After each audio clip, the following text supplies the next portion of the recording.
Good morning. Good morning, folks. If everyone would go ahead and grab a seat, please. It's good to see everybody enjoying themselves. Good conversation.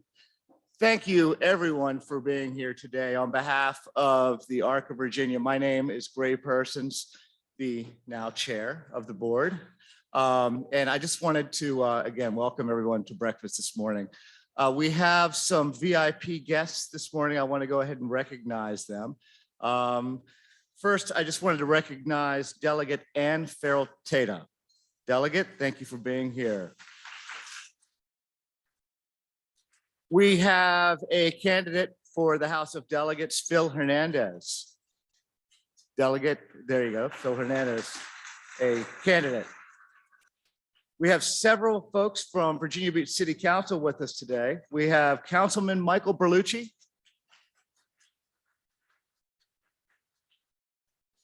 We have Councilman John Moss.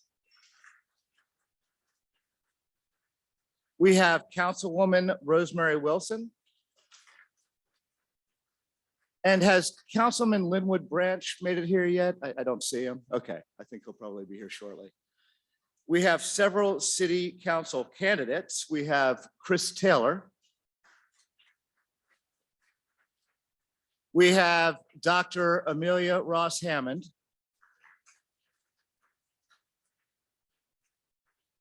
We have John Andrews. And I don't know, Jennifer Rouse, is she here? Okay, and Josh Schulman.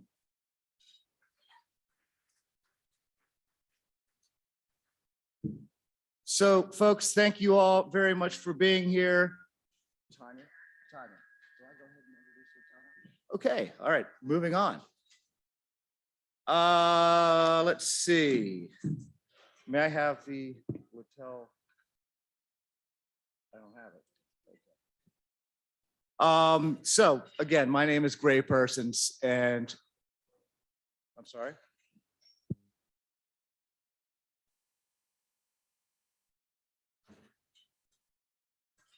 Here we go. I would like to welcome Secretary of Health and Human Resources for the Commonwealth of Virginia, John Littel. Prior to this, he led public sector behavioral health at Magellan Health, where he also served as president of Magellan of Virginia and chief external affairs officer for the company. Previously, he has served in senior roles at Amerigroup Corporation and Anthem, as well as at both the federal and state government levels. He taught government, politics, and communications at the graduate level, and has also served as a member of the William & Mary Public Board of Advisors.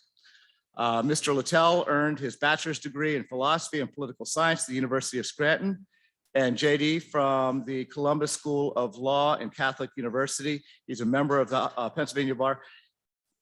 John Littel is a very accomplished gentleman. I know that he also lives here in the city of Virginia Beach with his family and children. So please join me in welcoming Secretary of Health and Human Resources, John Littel.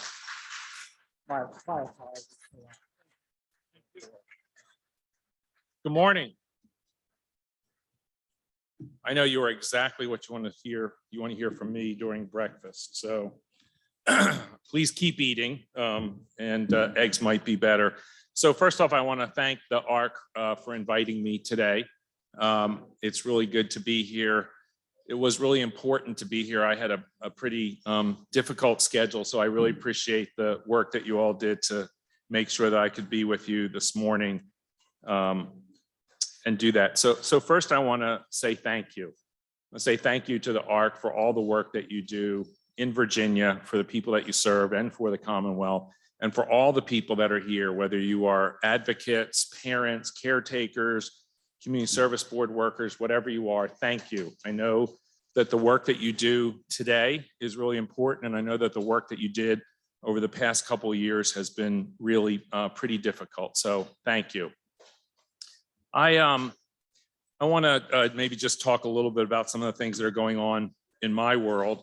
And I know later on you're going to hear from some of my team at the Department of Medical Assistance Services and the Department of Behavioral Health, and they'll give you the real details of what's happening. But I do think it's important. We have a great table from the Danville Community Service Board back there, and we were just talking, and they're all professionals. They've been doing it for a lot of years, and talking about why it's important to be here.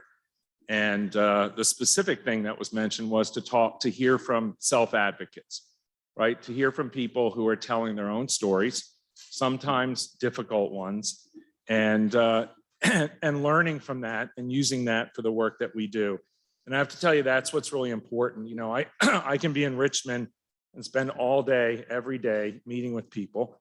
And I figured out that if someone asks for a 5-minute meeting, that means they want $10 million. 15 minutes is $21 million. And I never let anyone come in for 30 minutes because I know how much that's going to cost. But seriously, it is important. And it's unfortunate that we have to have all those meetings to talk about money instead of talking about the great stuff that's being done and the ways that we can improve services to people in our communities. And so the important thing is to kind of get out in the field, get out to visit all kinds of centers across Virginia, to come to meetings like this, to hear from people, whether you are a self-advocate, whether you are a CSB worker or you're part of the ARC of Virginia. It's really important to hear that message. And I don't think I'm in a place I'm not getting questions and answers, so I actually have it pretty easy. But I know this group that when I leave, you will hit me with whatever questions or 5-minute requests for $10 million. when I'm done. And I will tell you that the people that are coming later, Nelson Smith and Cheryl Roberts, they have all the money. So, and you have them for a whole hour, so they're in pretty good shape. But I do want to just mention, I only have a few minutes, and I want to make sure that what I tell you is good for digestion as well. I was in the secretary's office 26 years ago. So I was the deputy secretary back in the George Allen administration. When I got this job, my kids said, well, it took you long enough to get promoted. But it's really interesting to me. In fact, the governor asked me about 3 weeks into the job, what was different between that time 26 years ago and today.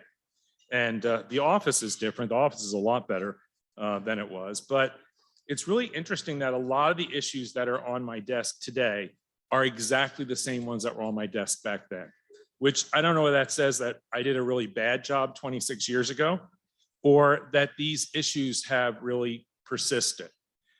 Clearly, we have had issues with our mental health facilities long before 26 years ago, but certainly that was an issue.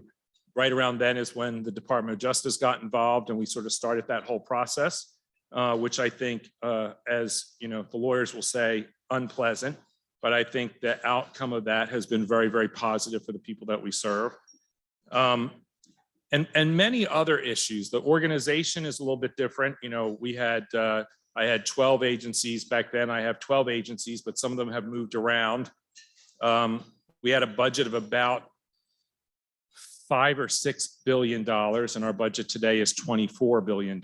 So clearly that part has grown. What I see that's sort of negative is that many of the people that we serve, whether they're in foster care, whether they're in one of our facilities, have many more serious issues, and it's just much more acute than it is today. Secondly, the other downside is that we really are facing a significant capacity issue as it relates to workforce. And I think all of you that employ people, including those that employ caretakers, understand how difficult that is today. But on the other side, the good things that we have, there are many, many things that we see. Certainly our services are more appropriately attuned to the needs of individuals. We understand the benefit of home and community-based services. That was not even a word back then. The people were actually working it, but did not know that. We certainly see that. We have a lot of issues with our waiver process, but it certainly is better than it was 26 years ago. And I would encourage you, when you talk to the to Commissioner Smith and Director Roberts, I really think that reforming our waiver process is not a short-term goal, but I really think that we need to be focused on that. And one of the things that the governor has challenged us all to do is to look for best practices of other states, figure out what would make us best in class. And I think when we look at how some of the states have approached their waiver population, I think there are some examples for us to work on. So I think that's an area where we can do some real improvement. But certainly when you think about the things that Medicaid pays for today, I think that's really a place where we see a lot of improvement, including certainly in the past, this past session in the budget that was approved. Thank you for that. We see a lot of improvements. We still have a ways to go. I think you all know there are some areas relative to respite care and some community-based services that we need. We certainly, any dollars that we can invest in community-based services, I think is a benefit to us. So we'll do that. I think the other place that I've seen real improvement is certainly in the employment side. When we think about employing people with disabilities and thinking about the options that are available, I think that certainly significantly improved.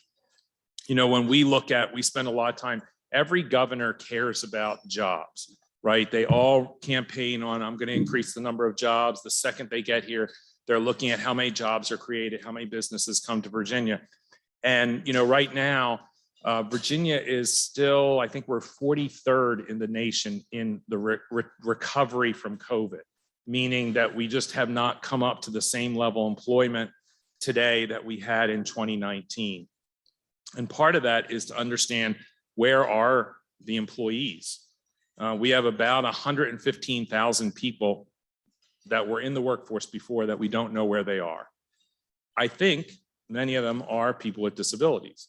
And I think that when we talk about sort of full employment, when we think about the fact that we have jobs all across the Commonwealth, whether it's nurses, hotel workers, restaurant workers, caretakers, whatever it is, you can't have full employment if you don't understand employing people with disabilities.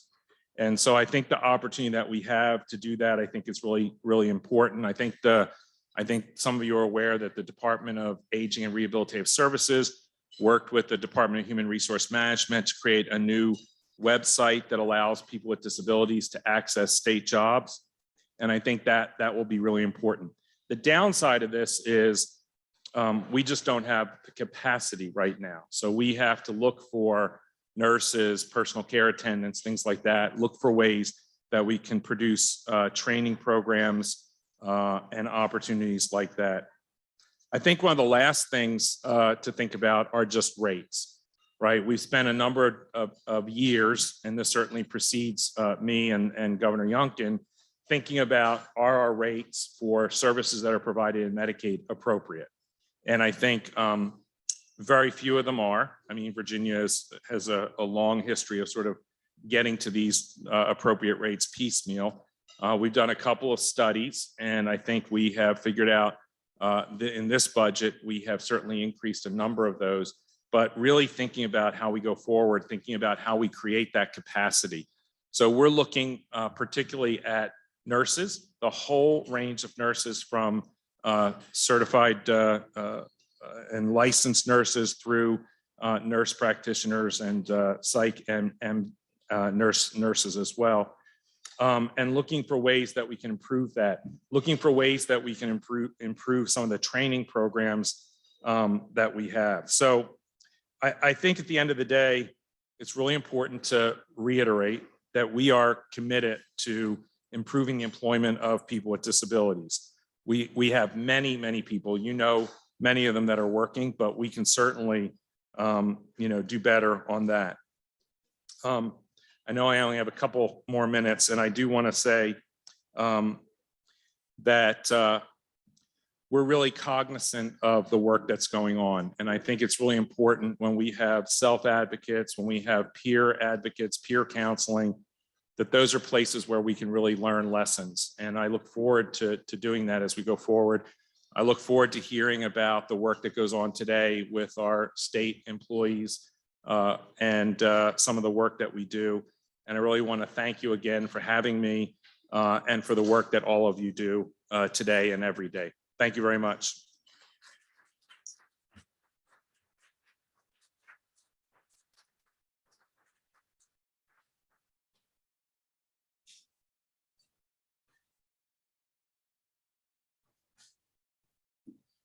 Good morning. I just want to thank Secretary Littel for being here this morning, and he's a very busy man and we appreciate his time. So thank you. Next, we're going to get started with our keynote. We are very excited this year to bring you Patti Scott. Patti is deeply committed to equal opportunity in a world in which all people are included, which is our fight, right? In 1995, she co-founded Neighbours Inc. It's an innovative agency that affords people with disabilities the opportunity to take control of and direct their own lives and resources that support them. So join me in welcoming Ms. Scott to the stage.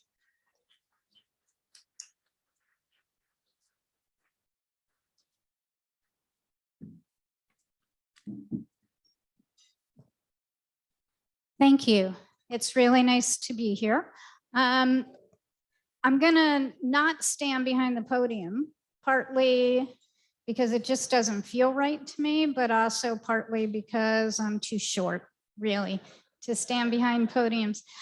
It's incredibly nice to be here with all of you. And hopefully people, my husband said I need to stand on this side so that people can see me, but hopefully that works. So this is my disclaimer. This is my first large event since the pandemic started that I've gone to in person. And I am actually here from vacation because I told you, Tanya, I was doing something else. It's vacation, but the invitation was so compelling to be here with people who are really focused on supporting real life for people that I just couldn't pass it up. So let me see. Are my slides ready to go, Zach? All right. Oh, I can see it. That's great. Okay. So what I want to do is tell you a little bit about our journey from the very beginning in 1995 and a bit about what we do. I want to introduce you to some of the people that we've worked for over that time. And I want to do it all in my allotted time frame. So we'll see how that goes. So I started doing this work in 1982. I was fresh out of college. I don't know if there's anybody else here that was working back then as well, but you remember it was a whole different world in supporting people. In New Jersey, which is where I'm from, people were just starting to move out of institutions into the community. And what they were moving into were group living arrangements. And that's where I started. I started in a group home. And I took the job, I'm fresh out of college, for a couple of reasons. First, and this is something that maybe you think about when you're 22, it enabled me to go into work at 3 o'clock in the afternoon and I got to sleep late. So that was a factor for me. But the other piece of it was I had this strong belief that everybody should have equal opportunities in life.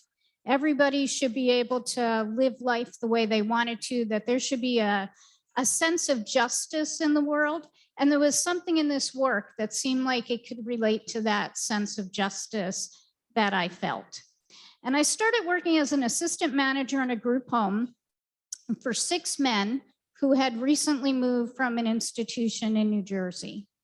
And I didn't know anything about anything really. And back in those days, you really didn't get any training. I showed up on my first day of work. They introduced me to the men. They said, have a nice day. Someone will be in at 11 o'clock and you're done.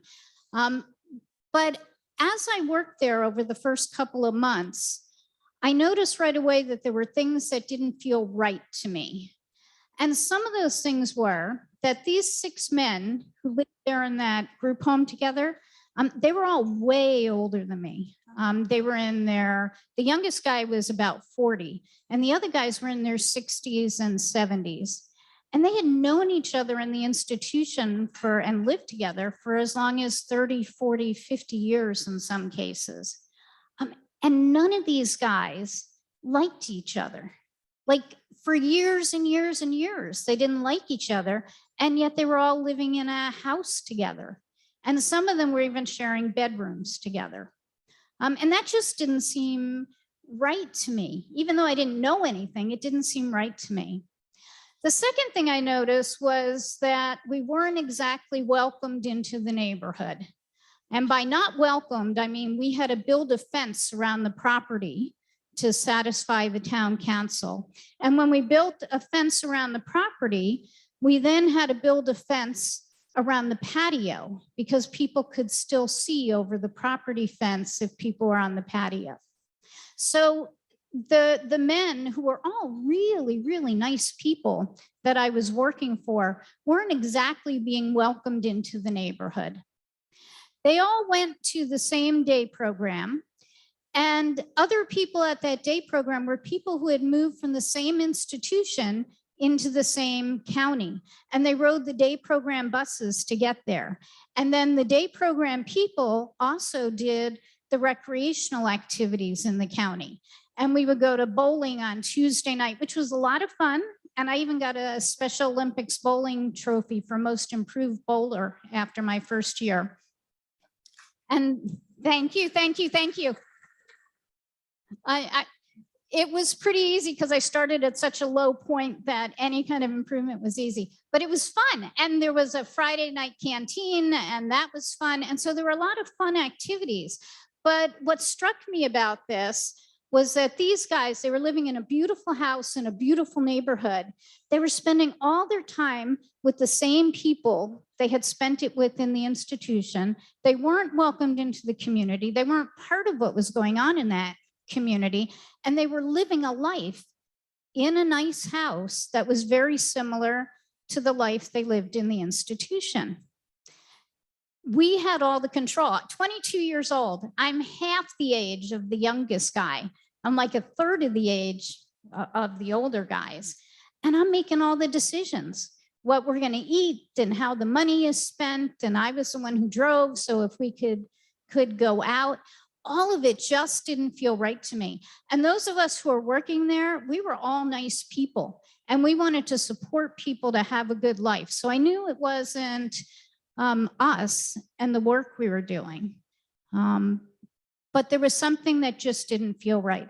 And over time, I started thinking, you know, it's probably the design of what we're doing, because the design puts the control in the hands of the people doing the work, in the hands of the 22-year-old assistant managers, instead of in the people that we work for.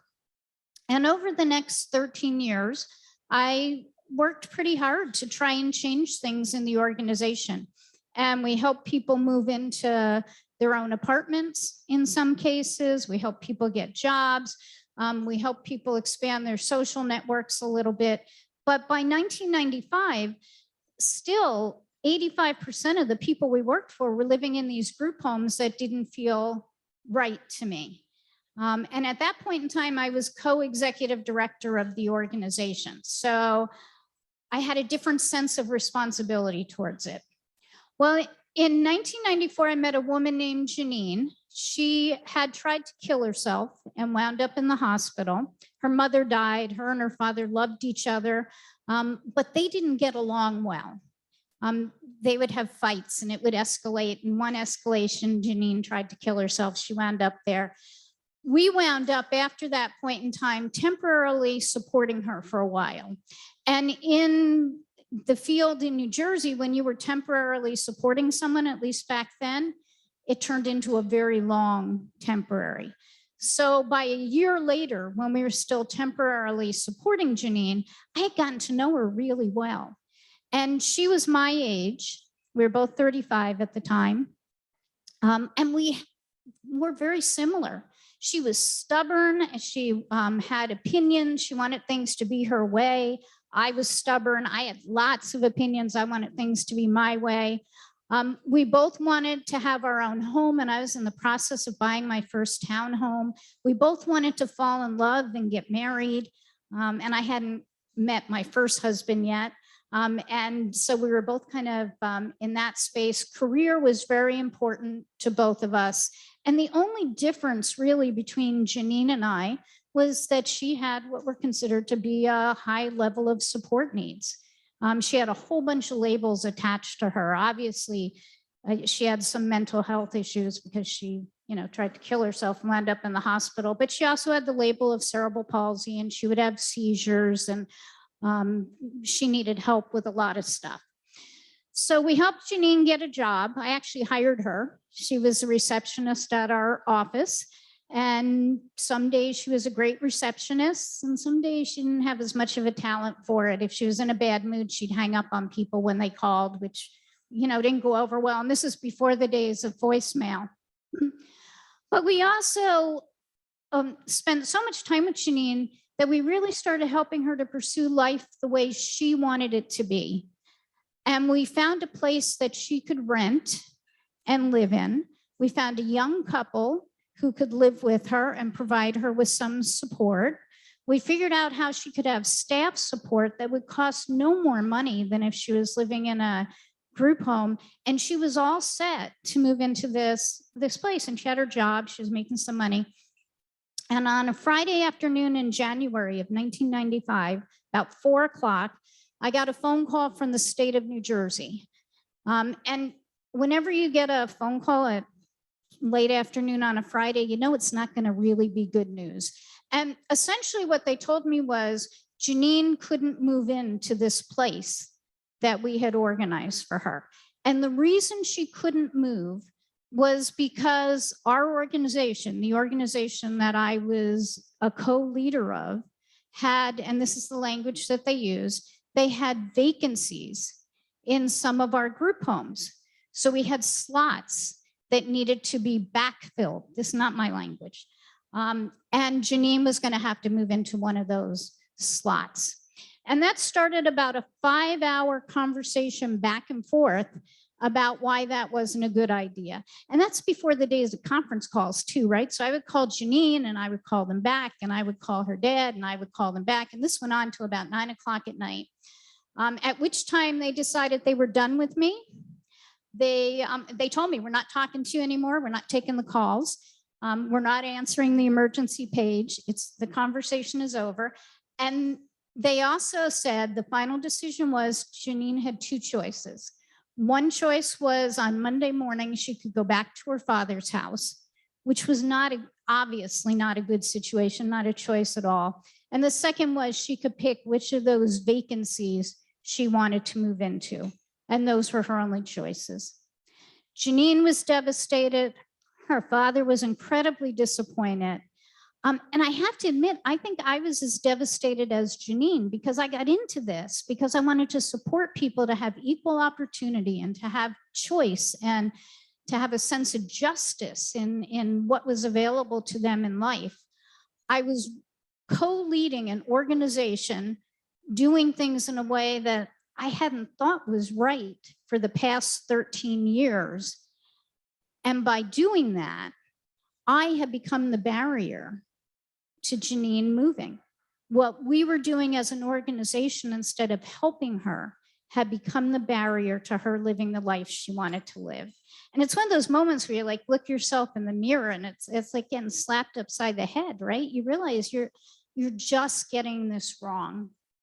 So I had a guest visiting from the UK. We were going to go out to dinner that night. I don't cook. I didn't cook then. I don't cook now. I married a guy. My husband, Dave, is right over there. I married a guy who was an excellent cook, which was a good move on my part. But back then, there's no food in the fridge. Too late to go out to eat. But we did have 2 bottles of wine we were going to bring to dinner with us. So we started drinking the wine.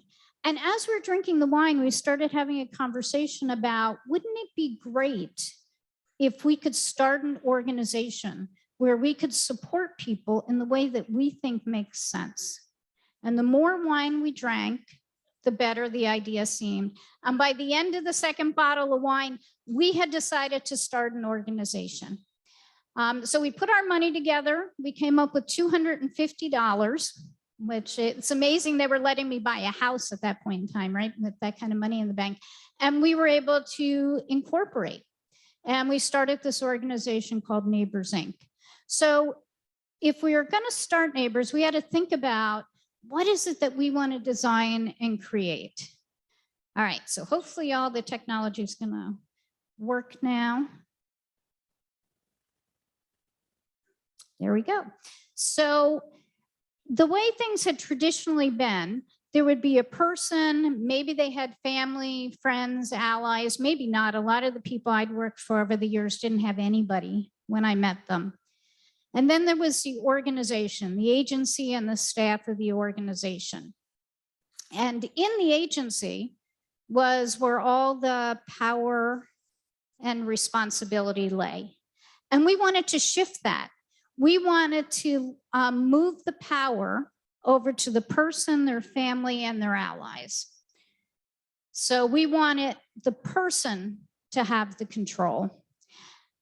And we thought, well, how can we set things up and how can we design it so it's going to work that way? Because, you know, it's a very traditional system in New Jersey in the mid-90s, and it pretty much was a traditional system around the country. So we had to figure out how to do this within a traditional system.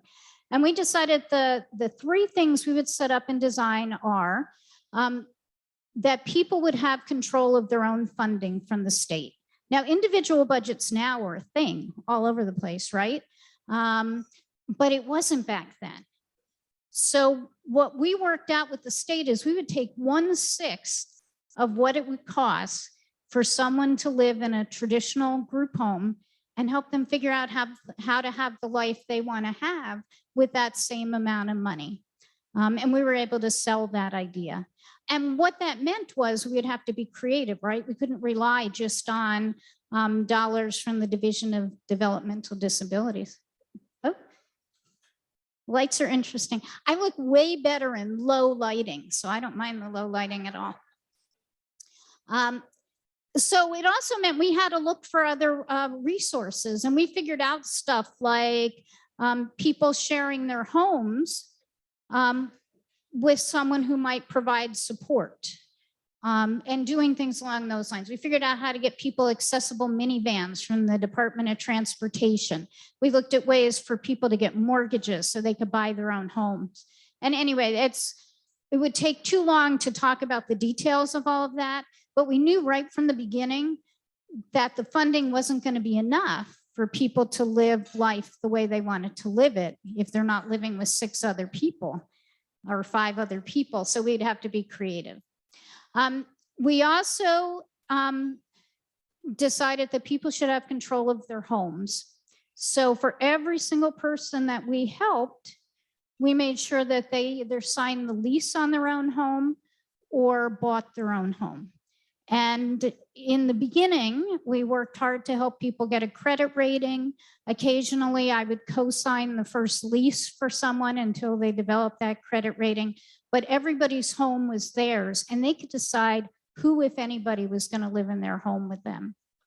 And the third thing we set up is that people would be the boss of their own staff. So their staff would work for them. We would be the legal employer. We would do the payroll and take care of organizing health insurance and workers' comp and all of that. But people would be the managing employer with as much help and assistance as they might need. They would select their staff. They would be in charge of what their staff does. They would decide what they get paid based upon available budget, and so on and so forth. So that was the design we set up. And all that remained with the agency that we had control over was a group of people that we call advisors. And each person has an advisor who partners with them throughout life, them and their family and their people and their team, to help them organize and live life. So that was sort of the basic structure of the organization. And the other thing that we thought was important, these are just some pictures of some of the people that we work for and have worked for over the years with some of their friends. But the other thing that was important to us was that people would decide if they wanted us to work for them. And if they chose us, or their family, if their family was a guardian, if they chose us, we would work for them no matter what. No matter how much we might be challenged to figure out the best way to do it, we were going to continue to do it. And that might mean there were people who chose us, or families who chose us, of people who couldn't communicate in any ways we understood, people who had mental health issues, people who had behavioral issues, people who needed all kinds of physical support. It didn't matter. We thought this approach was important, that everybody, no matter how intense their support needs might be, should have the right to live a life that they were in charge of and in control of. So this is how we designed the organization. We thought about, what do we think is important and what is it we really want to do for people? And we thought, we're not interested so much in providing services, but what we are interested in is providing a life for people. And so what is life about for any of us? What's important to any of us? And we came down to 3 specific things. We think life is about finding your people. And by people, I mean, certainly good people who work for you, who may stay with you for a lifetime and who you build a wonderful support relationship with. But we also mean those people who are part of your life, who you love and who love you, who have nothing to do with the support relationship. Your friends, your partner, your spouse, your family, your acquaintances, all of those relationships that make our life rich. So we thought that's one thing that we'd like to help people pursue. The second thing we thought was place. And part of place is having your own home and a place where you live and a place that you're in charge of.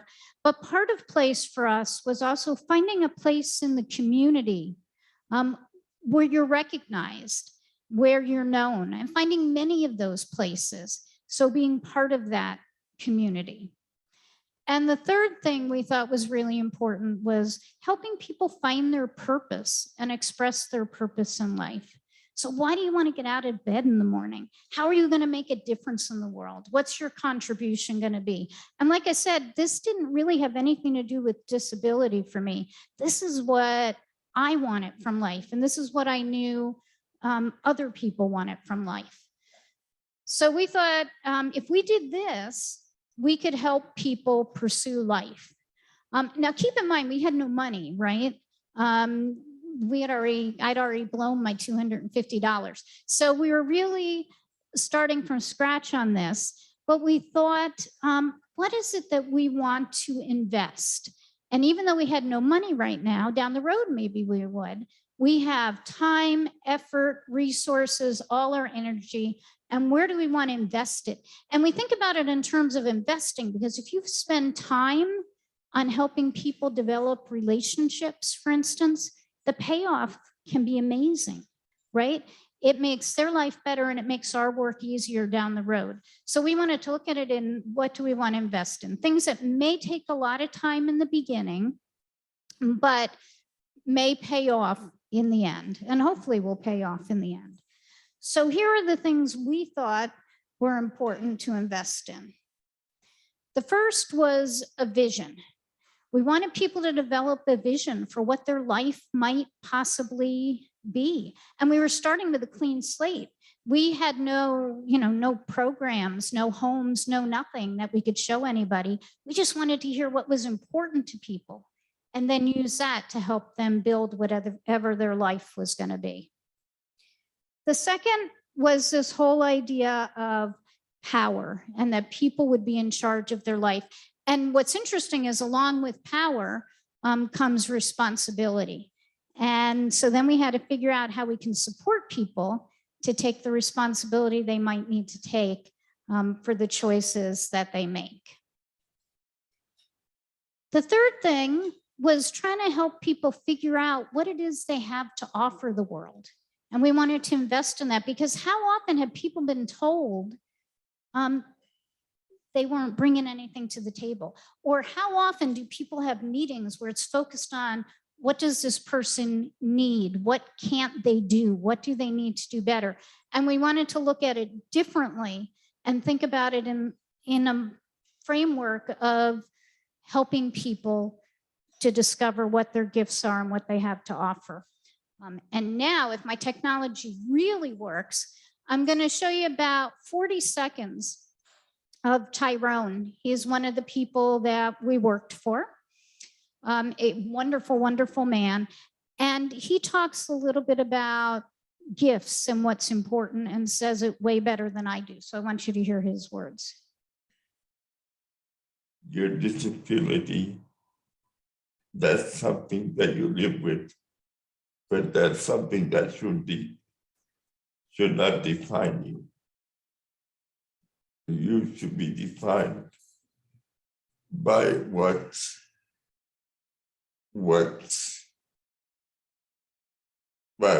your hopes are, what things you like to happen in your life, and the way you are as a person. That's what should define you. So in Tyrone's words, we wanted to help people figure out who they were, what they wanted in their life, who they wanted to be as a person, and help them to pursue that.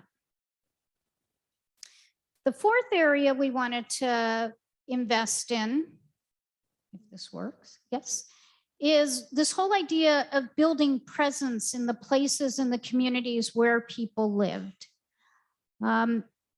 And one of the choices we made right up front was that we weren't going to have an office, because if we had an office, we'd be hanging out in our office. If we don't have an office, we'll do our meetings and the interviewing and everything else in the communities where people live. We need to make connections. We knew everybody at the local coffee shops and the Dunkin' Donuts, though I actually prefer coffee shops like Starbucks myself. We knew the people in the libraries, we knew the people in the community centers, because that's where we were interviewing staff, right? And that's where people themselves were interviewing their staff. And not having an office, not only did it save a tremendous amount of overhead, but it really forced us to get to know the communities in which people live. And this is a big part of our work today. And I want to play one other little brief video clip of Sandy, who is the executive director. We have a team of advisors who support people and their direct support staff. Most of the people we work for need 24/7 support, so they have significant teams. And Sandy leads that team of advisors as the executive director.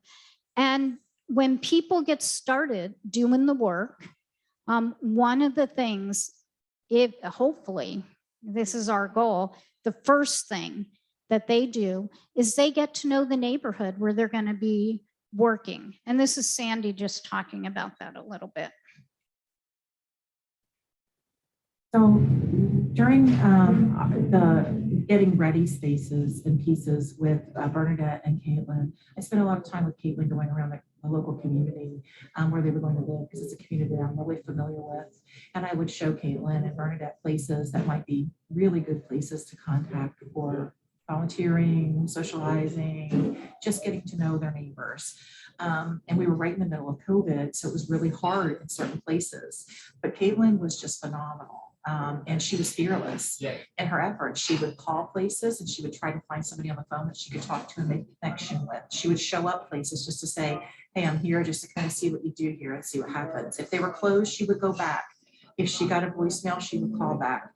And all of that helped her get connected in that community. So it was time for Bernadette to move and then to really make their presence known. Caitlin, with all that tenacity, did get responses, and they were positive. Mostly people saying, we're on these off schedules right now, we're only coming into the office once a week or whatever it was. But she did get responses, and she didn't let the pandemic stop her from helping Bernadette's life move forward. And even for herself, because she's living in that community with Bernadette, she made some really positive connections on her own by just being fearless. So that's how we start with everybody. And each new staff person that enters someone's team, the first thing they do is they walk around the neighborhood, the 3, 4, 5, 6, 7 block radius, and get to know everybody in that neighborhood. And find the gifts in the neighborhood and the opportunities, and build their own connections in the neighborhood. And that's Bernadette, Caitlin, and Sandy. Bernadette moved in last September during the pandemic. Caitlin and her share a place together. And Caitlin also provides her with some support. And by the time she actually moved in, because they were doing this neighborhood walking beforehand, she had 2 part-time jobs in this new neighborhood she was moving into. And I don't want to make this seem like it's simple, because it's not. And I have a short period of time to make some points. But in this case, it actually did turn out to be pretty simple. And then the last thing we want to focus on, and where we need to invest in, is helping people build connections and relationships. And I'm going to talk more about this as we go along, because I think this is the key. If you have love and relationships in your life is going to be way better than if you don't. And in fact, we believe this from the beginning, but there's studies in the past 15 years or so that actually say that loneliness kills more people than smoking. So it's not even just a quality of life issue, it's a living life issue. And I'll come back to this at the end, because to me, this is the heart of everything we do.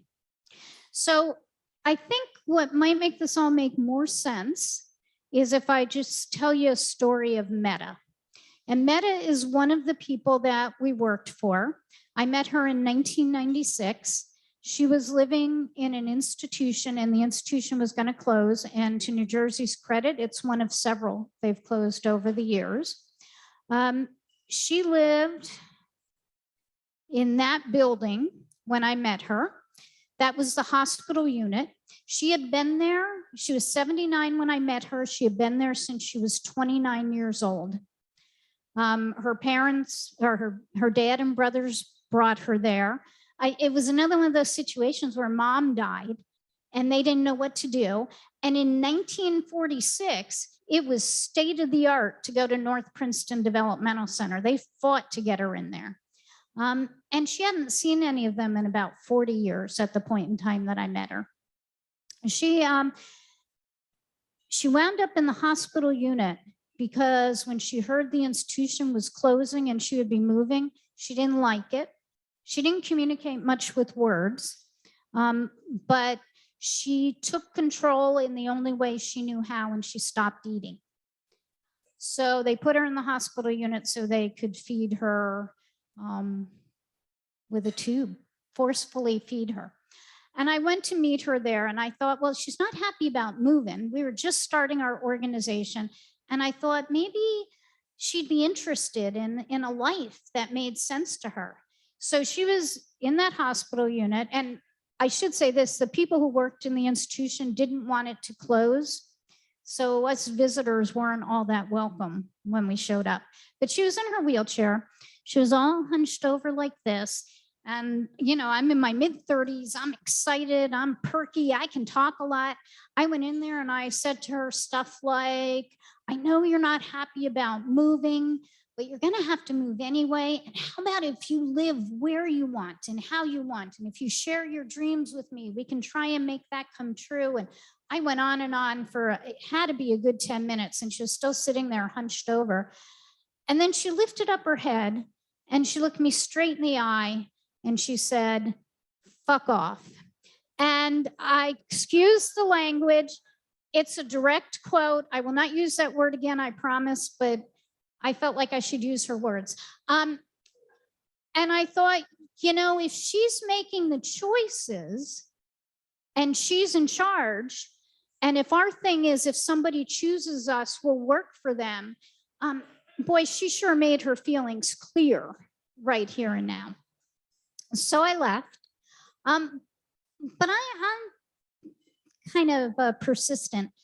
And I thought, well, maybe if I go back, we can have another conversation. So I went back and I brought her magazines and we essentially had the same conversation.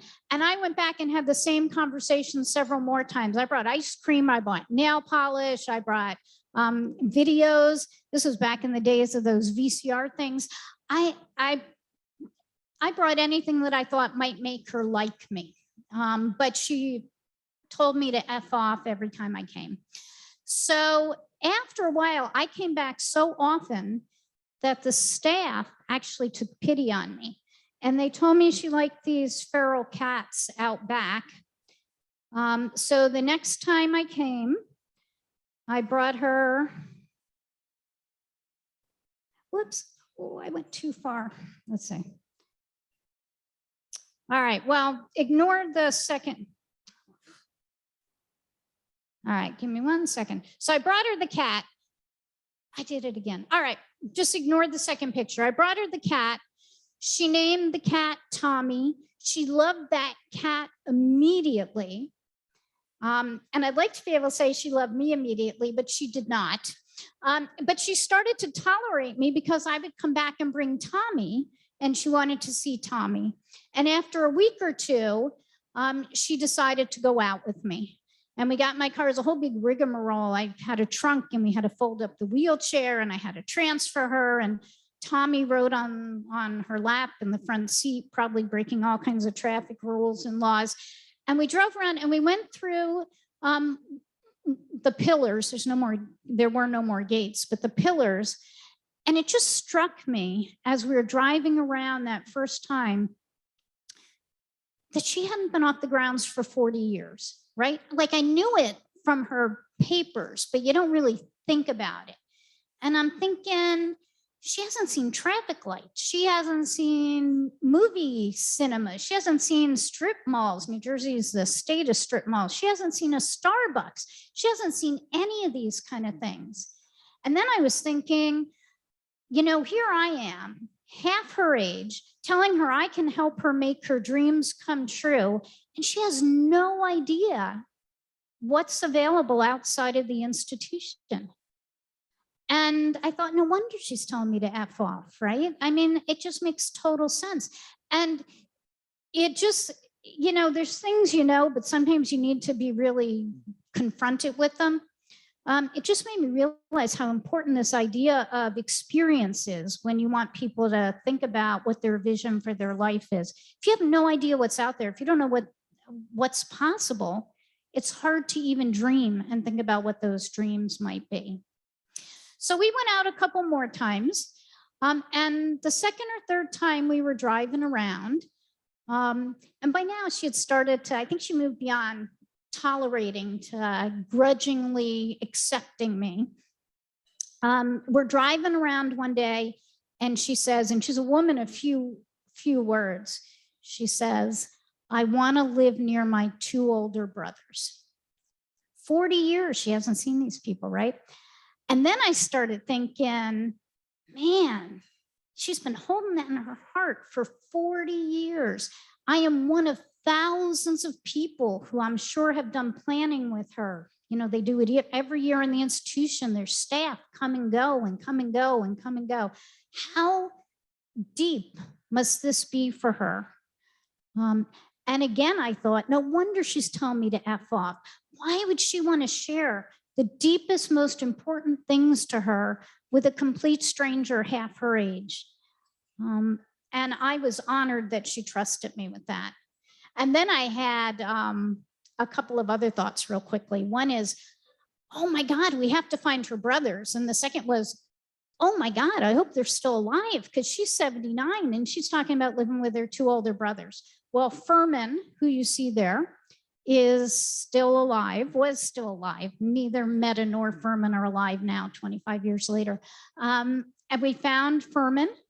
This picture was at Meta's housewarming party the day she moved into her house. He said to me at that point, you know, I've seen my sister 4 times now in the past 40 years, and 3 of them have been since she's been getting ready to move. You know, my first thought was, well, couldn't you get in the car and drive up to North Princeton once or twice? But I was old enough by then to know you don't have to say every thought that comes into your mind, right? And so I listened to him a little bit more, and the guy worked 3 jobs. He raised a family, and before the highway was built that connected, they're from Phillipsburg, New Jersey. Has anyone ever heard of that? All right, it is this little rinky-dink town on the border of Pennsylvania, but wherever I go, even in Europe, people have heard of Phillipsburg, New Jersey. It's uncanny. But before the highway was put in, it was like 2 or 3 hours to get from Peaburg, as the locals call it, up to Princeton, where she lived. So he was a good guy who loved his sister, and he just wasn't able to make it work. So she moved in. She lived in the first floor of a 2-family house with a big front porch and steps, which she couldn't use, but a fully accessible entrance in the back. She shared the house with Tommy, and she shared it with a young nursing student who was a single mom. The kids were living with the father at that point in time. The woman, Trudy, she lived there for free. She was available overnight to Meta. That was one of the ways we made the finances work. And she wanted to go to a senior citizens day program during the day. So this is where she was at. And I want to just kind of touch on the relationship thing for a minute. So when she moved into her house, if that red circle is family and people who are close, she had been reunited with Furman by that point. So he was in her life. If the purple circle are very good friends, she had no one. If the blue circle was acquaintances, you know, people you run into or have a drink with every once in a while, there was no one. And if the green circle are paid people, she had a lot of paid people. And this is what her relationships looked like on that day she moved into the house. I suppose I should put Tommy in that middle circle, because that cat was certainly her closest friend. So the next day, we thought she'd get up and go to the Senior Citizen Day program. And I get a phone call from Trudy who says, Meta doesn't want to go. She wants to go visit Furman. And I was like, all right, take her over to visit Furman. And she went over and saw Furman, and they sat on his couch and watched TV and had tea and cookies and took a little nap. And Meta came back home, and we figured she spent the rest of the day with Tommy. We figured she'd go the next day. And the next day I got a call from Trudy that says, Meta doesn't want to go. She wants Furman to come over. So we're like, okay. So they went and picked up Furman and brought him over. They did the same thing as they did the day before. And now I'm getting a little nervous because the Senior Citizen Day Program is paid for directly by Medicaid, and we don't have money for daytime staff, right? And the third day I get a call from Trudy, and she says, Meta wants to retire. Okay. She's 80 years old. It does not seem unreasonable. So now we have two things we need to work out. One is, how are we going to manage the daytime? Because it's 25 hours a week and we don't have any funding for that at all. But that's the secondary issue. The main issue for me was, how do we make sure Meta spends the next years of her life in a way that is really meaningful to her? And we believe that comes by helping her to find her gifts and to use those gifts in the community. So one of the gifts turned out to be she loved children. And Trudy's children would come and visit. Meta's face would light up.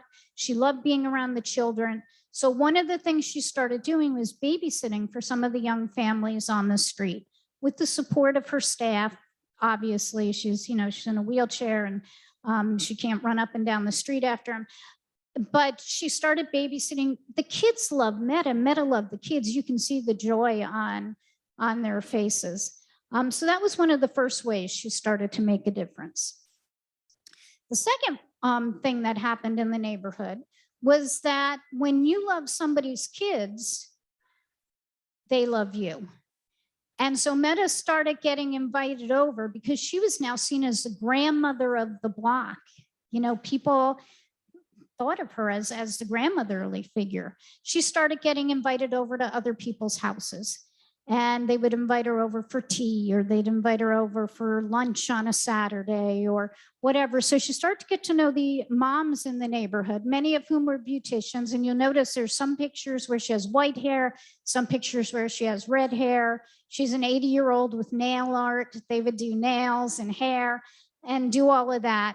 And she wound up spending time with people, and she got to know their friends and she got to know their people. So she started to become very connected on the street where she lived. She also saw Furman every single day for the rest of her life. And then there was also one of her staff had a mother-in-law who liked Meta, and the mother-in-law liked to bake. And I'd like to say Meta liked to bake, but I don't know if she just liked baked goods or if she liked to bake. But they started baking together every Wednesday. And the mother-in-law was a home health aide before she retired. She's in her late 60s now. And as it turned out, as Meta was spending time with the mother-in-law was Dorothy. When she'd spend time with Dorothy, she didn't need staff. When she was with Furman, as long as it was an hour or two and they didn't get into needing to use the bathroom, she didn't need staff. When she spent time with the other moms on the block, she didn't need staff. And the 25 hours a week kind of worked their way out naturally. And meanwhile, Meta was having a life that she enjoyed. So the other thing we knew was a real gift for Meta is that she loved animals. So we thought, what can you do if you love animals? And she wound up, besides Tommy, she wound up with a dog named Toby, and she wound up with a rabbit, and she wound up with fish, and she wound up with a bird. And her apartment, no joke, was no pets allowed. But when you're 80, people let you slide on stuff. So the landlord just kind of pretended he didn't see the pets. But we thought, what could she do if she loved pets? And we came up with a couple of ideas. One was she could walk her neighbor's dogs because they're out at work all day. And I had these visions of Meta being pulled up and down the hills of Phillipsburg in her wheelchair and lots of incident reports. So that made me nervous. The second thing we came up with was working in an animal shelter. But there's a lot of cage cleaning and stuff that we didn't think was going to be what she'd enjoy. But what we finally came up with was there was a dog show circuit in Western New Jersey and Eastern Pennsylvania. And Meta went on the circuit, not with her dog Toby, who was not a show dog. Toby was a mixed breed. But she would hang out behind the scenes. She got to know all the people who came to show their dogs. She got to know all the dogs, and she became a part of that whole life and that culture. And that's what life looked like for Meta for the last 5 years of her life. And when she died, I was at the funeral, and this is what her circle looked like when she died. But there was literally, it's a small funeral home, but it was full. And there were people out in the parking lot. And I counted because I was curious. And there was 100 people there. I went through the guest book and I, counted in the rows. And only 5 or 6 of us were people who were paid to be with her. The rest were Furman and his kids and their kids and cousins and her neighbors and their friends and people that hung out with Meta and her dog show circuit people and Dorothy and her friends. And as sad as I was when Meta was gone, because I share her story because it's one that has touched me one of the most. I thought, man, this is what we wanted life to be. So that's what that looks like, to invest in those 5 areas over someone's life. And I want to share, running out of time, but I want to share just a couple more thoughts about what we've learned doing this over all these years. So the first thought, and I actually have we've been playing with this for 5 or 6 years now, kind of figuring out how you keep the heart of the work going. So I have about 30 of these. I'm only going to share 2. One is that we want to find the gifts in everyone. It just didn't make sense to us that we want people, direct support people who are in a position that's not always valued, usually not well paid, to then help people that they work for to find their gifts and feel valued. So we decided we needed to invest in everyone. We need to invest in the workers. We need to invest in the people we work for. We need to help all of them find their gifts. This is Legina on the right and Marilyn on the left. And Marilyn loves to sketch, and Legina turns out has a side gig at making salads. She's an entrepreneur. So one of the things we do is we encourage people to try new stuff. We call it probing and prototyping, but it's really just trying stuff. And we invest in the ideas that they have. So one of the ideas that Marilyn and Legina had was something they called a sketch and salad night. And we gave them a couple $100, and they went out and bought art supplies, and they bought salad supplies, and Legina made the salad, and Marilyn taught the art, and they each invited 3 or 4 friends. Marilyn's friends were from bingo, and I don't know where Legina's friends were from, but they had 6 or 7 people show up, and they had a really successful night. And they did a second one, and they had each person bring somebody else. And then they got ready for a third one. It didn't fit in Marilyn's house anymore. So they organized at a local art studio, and then the pandemic hit. So now they're just starting to get back into it again. But we just think it's really important to invest in everybody's gifts and create a space where everybody can grow and share their gifts.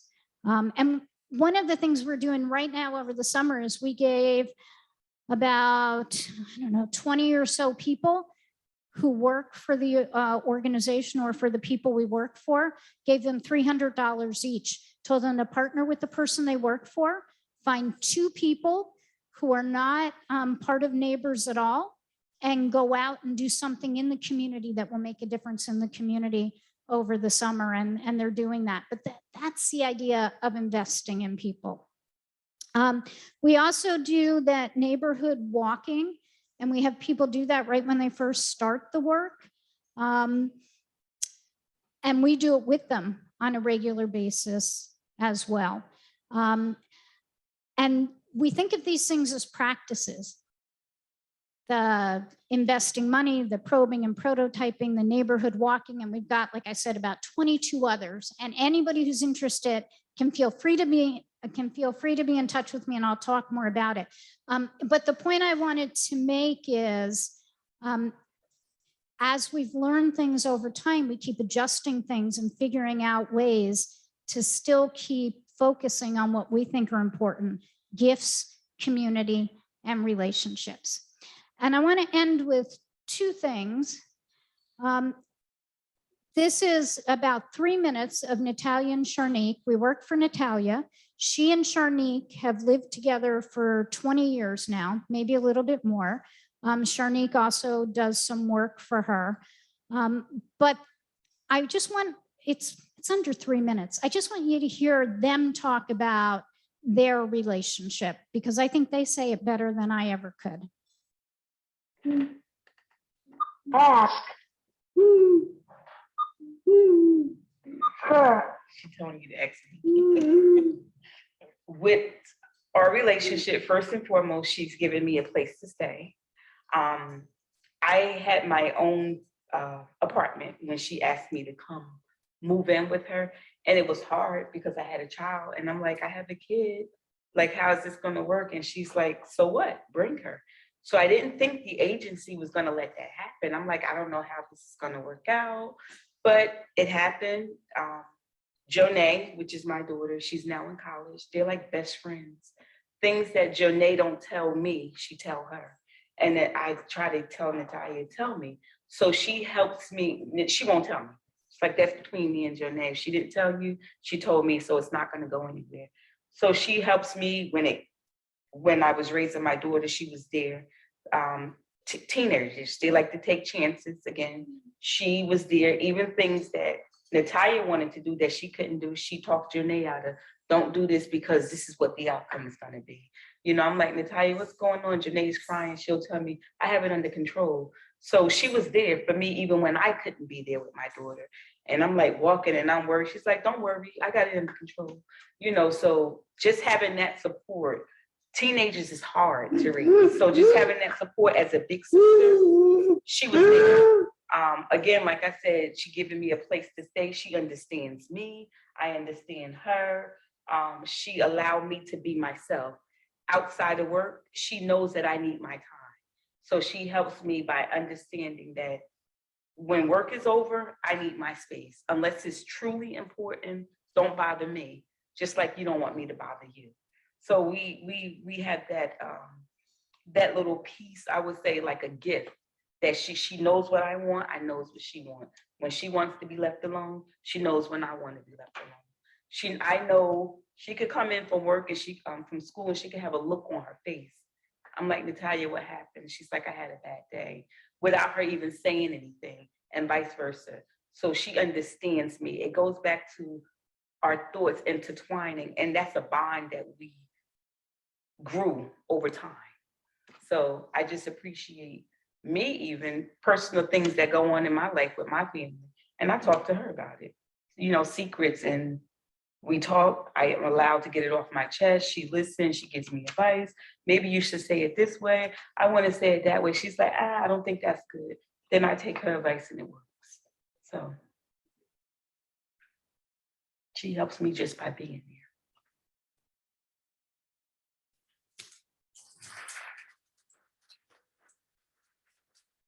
Yeah, they're brilliant, Natalia and Sharnique. So I'm going to skip the last slide I was going to do, but I want to say this and then just give you 3 or 4 minutes to chat at your own tables. When I'm 80 and sitting in my rocking chair, or 90, sitting in my rocking chair, sipping my martini and looking back on life, the things that I'm going to want are relationships like Natalia and Sharnique had, to make a difference in the way that Meta did, to be a part of my community in the way that Meta was, or the way that Bernadette already is, having only lived there for 8 or 9 months. If I have those things in my life, I'm going to feel good when I look back over it. And I think our job as people who do this kind of work is to make sure that other people, the people we work for, have those kind of things in their life. This is a slide I'm skipping over, so just ignore it. But I will make the slides available if people want them. Not the pictures of people, but the ones with the content. So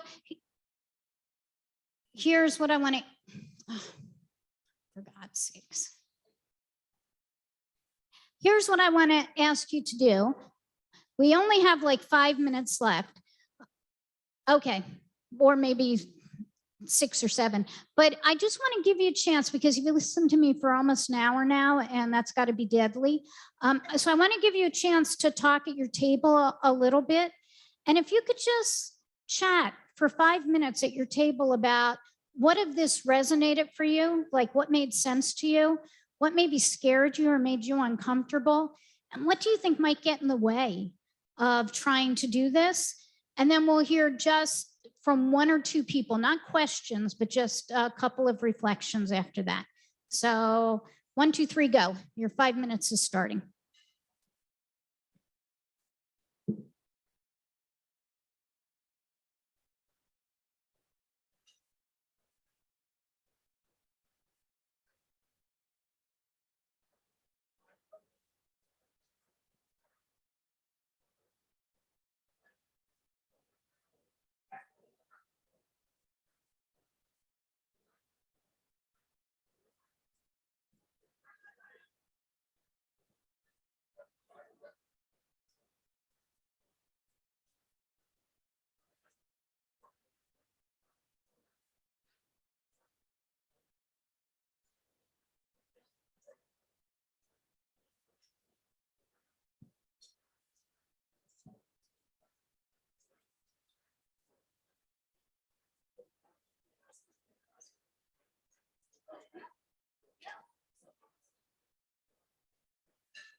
Okay, I hate to interrupt the conversations. It's always exciting to watch people buzzing at the tables, but there's a really awesome panel coming up. So I wanted to see, are there just one or two people who want to offer a quick reflection? Yep, great. Okay, so we've got two. So we'll start over here and then we'll move over there. Oh, we might even have three, if that's okay, and then we'll stop. You first, you second, and you third, and then we'll be done.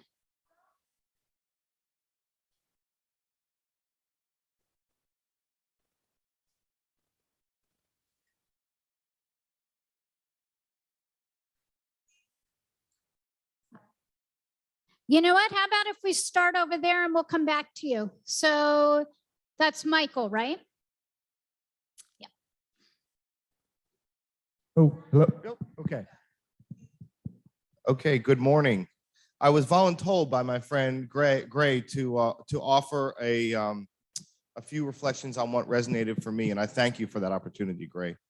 And welcome to Virginia Beach, everyone who doesn't live here. I'm Michael Berlucci. I serve on the City Council here in Virginia Beach, and I'm really thrilled that you're here. Thank you very much. Very proud to welcome the Arc of Virginia to Virginia Beach. But what resonated with me throughout the presentation, and I want to thank you very much, Ms. Scott, for your beautiful presentation. Let's give her a round of applause. What resonated for me was that in the services that are provided to many people with disabilities, it appears traditionally the goals of the people who are serving them were prioritized above the goals of the people who are being served. And it was obvious to me in your presentation, Ms. Scott, that you intended to correct that disparity. And yet I think that disparity persists in services that are available for people with disabilities. And so I've been thinking a lot about how do we make sure that we're listening to people who receive the services and prioritizing what their needs are and what's important to them in every aspect of care and service. So thank you very much. Thank you. So we'll go here and then we'll let our friend over here go last. Hello, hello. There's a woman there with a red top on, I think. Hello, sorry. My name is Cassandra. I was here yesterday as well. What resented to me most of all is the fact that people, even though they had the disability, they were able to still share their gift and everything, no matter how small or big it was, they were still able to share it with the community and make a big part of it. What scares me is that not everybody's, what scares me today is that sometimes when I work, I do different jobs. Right now I work for Community Nights, which is the best job I ever had. But I have had so many other jobs that have been very bad to me, and there's been very bad jobs that I've had, but Community Nights is the only job that I had that it was good and that believe in me. I have had I can't even count, but I literally at other jobs, they were discriminating me even though I was labeled as autistic. They discriminated me against that, even though I needed extra training. And I know it's not just me. I know it's a whole bunch of other people out there that have to go through that, and it's not fair. What usually gets in the way for me is when people don't understand that we are still people. We are still human. We are, if one sense is down, there's other ones that are out enlightened. That's what I believe. Thank you. Thank you. Your personal experiences are just wonderful to hear. Really appreciate that. And our final person over here. Hi, I'm Amy, and my son Gavin is 19, so I'm really mindful of your comments today and that future that I'm trying to see for my son, who I don't necessarily want to live with me forever. I know he doesn't want to live with me forever, so I want us to build that future where he can choose where he wants to live, who he wants to live with, and have those supports that are really designed specifically for him. And I think what what scares me is to think that we can design that perfect environment and that there'll be some bureaucratic barrier that prevents it from happening. So I want to make sure that we're listening to him, and he may be nonverbal. So we have to look at, those signs and ways of identifying what it is that is meaningful for him, but make sure that we can put it in place. And I love seeing that relationship where you can see it's a real win-win. You can look at the economics today, even of it's very hard for people just starting out in life to be able to afford to own a home. So what a win-win to have these pairings that can be such a wonderful way to build relationships and community. And that's why I love even living in the city of Richmond in a neighborhood where my son's had some recent medical issues, and I've had neighbors come by and say, what can we do to help? We'll do whatever we can to help you and help Gavin. And I think that's that sense of community that's just so important. And it has to be ways to cultivate that and not isolate. And so I think that's what's really key. And, it scares me to think about my son not having me around and the family around going into the future. So we've got to do what we can to build those relationships and have those opportunities. So thank you. Thank you very much. All right, thank you all. Feel free to be in touch. My contact information is there for any more information. We have a YouTube channel with some cool videos, and it's been great to be with you. This is a great first event after COVID for me. So thank you, and thank you, Tanya. And thanks to Zach, who made my technology work.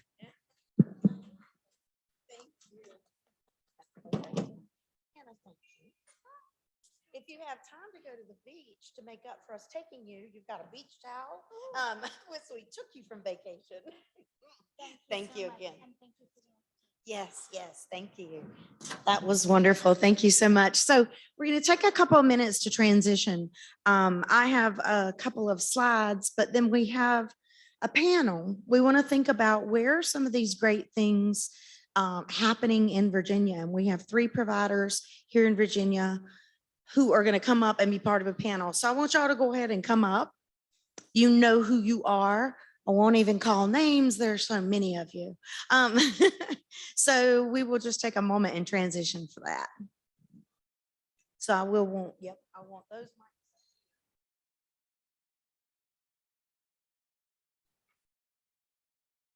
What I would do, this is so everyone can hear me. I would put one over here, one over here.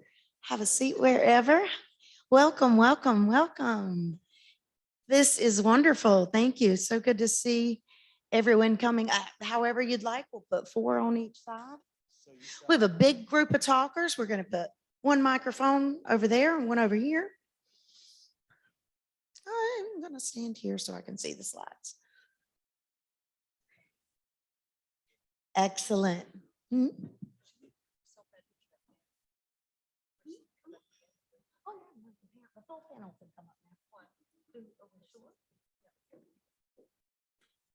Perfect.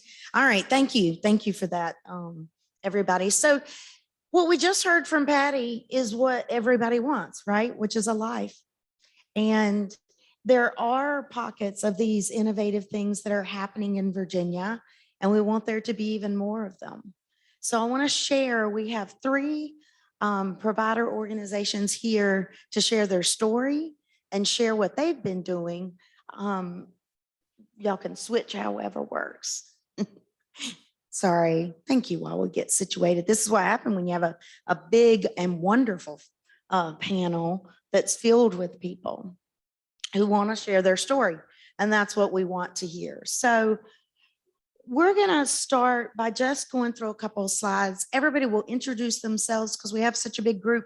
In the interest of time, we're just going to have them introduce themselves when they start. And I'm going to go through some slides. We talk about all means all, right? So we want to make sure that everybody gets an opportunity. Patti wasn't talking about specific people. She was talking about everybody, because that's what we all want in life, is just a good life. And so this applies to everyone, and that has different complexities, based on each person. There are a lot of ways to get those things done. So I'm going to give a very brief overview for information I'd asked for from each of the organizations, so you knew who they were, and then each time when they speak for the first time, if they'll introduce with their names and such. I'm sorry, my back is absolutely to you right now, but I will move right after this. First, we have with us our Stomping Ground Inclusive Communities. The area of the state that they serve is Northern Virginia. They have people that have come from all over. Because of the unique things that they're doing, people have come from all over to be a part of their program. The services that they provide that are related to housing and community living is programming directed towards education, affordable and inclusive housing, physical, social, and emotional well-being. The population served, I think for all of our groups, is the exact same. It's adults with any developmental disability and families. And the time they've been doing fully inclusive housing is March of 2019. So they're young, but they have quite a story to tell. The next is Hope House Foundation. Many of you are familiar with, probably some folks very familiar, and from Hope House Foundation here in the room. They are in the Hampton Roads area, so Chesapeake, Virginia Beach, and Norfolk, right here, and also have people come from all over. They provide, the services they provide are in-home therapeutic consultation and community housing guide. So the time that they've been doing this, when I asked that question, it's interesting to see. So they've been doing and providing in-home services exclusively in people's own homes since the early 90s. But the really kind of ironic thing is they opened the first group home in this state in 1964. And so then they were trailblazers at that time, opening the first group home, and then trailblazers in the 90s from moving from those homes to supporting people in their own home and to just live life. So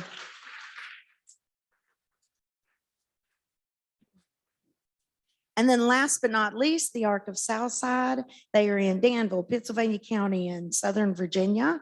Services that they provide that are related to community living is supported living, in-home services, community engagement, supported employment, community housing guide, and peer mentoring. They have been doing this for 7 years is when the group home officially closed, I believe, in August 2015. And the Arc of Southside were kind of unique. And I was fortunate to be with them at that time through this transition. And we were transforming from a very large campus, like 18 acres. It was a campus setting that had a group home, a sheltered workshop, and a private day school all in one location. So it was a transformation to move all of those things into community. And the group home did close 7 years ago, and they've grown, and we'll talk about that. What I do want to say one thing about these services I mentioned, supported living, in-home, all of these things, they're just words.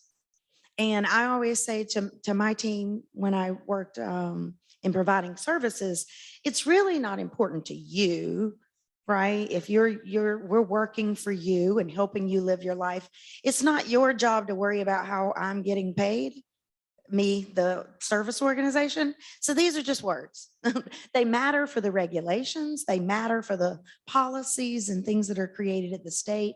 It matters for the funding, but for you, it's just the different mechanisms for you just to live life, right? So that's what really matters. So now we want to talk to the people who have something to share, even more to share. So I'm going to move over to the side because it will feel super awkward otherwise. And if I had a chair, I'd sit in it, but I'm not going to worry about that. So if I pace a little bit, don't, be weirded out. So with our groups, we want to open a conversation. I want to start with the providers. I want you to tell me a little bit about just describe your program from the side of there's housing, getting a physical place to live, but then there's supports that are built around people. So kind of start by just describing that. And it doesn't matter where we start. Why don't we start with Monica, because you're closer. Okay. Hi. Good morning, everybody. Yeah, it's great having everybody together again.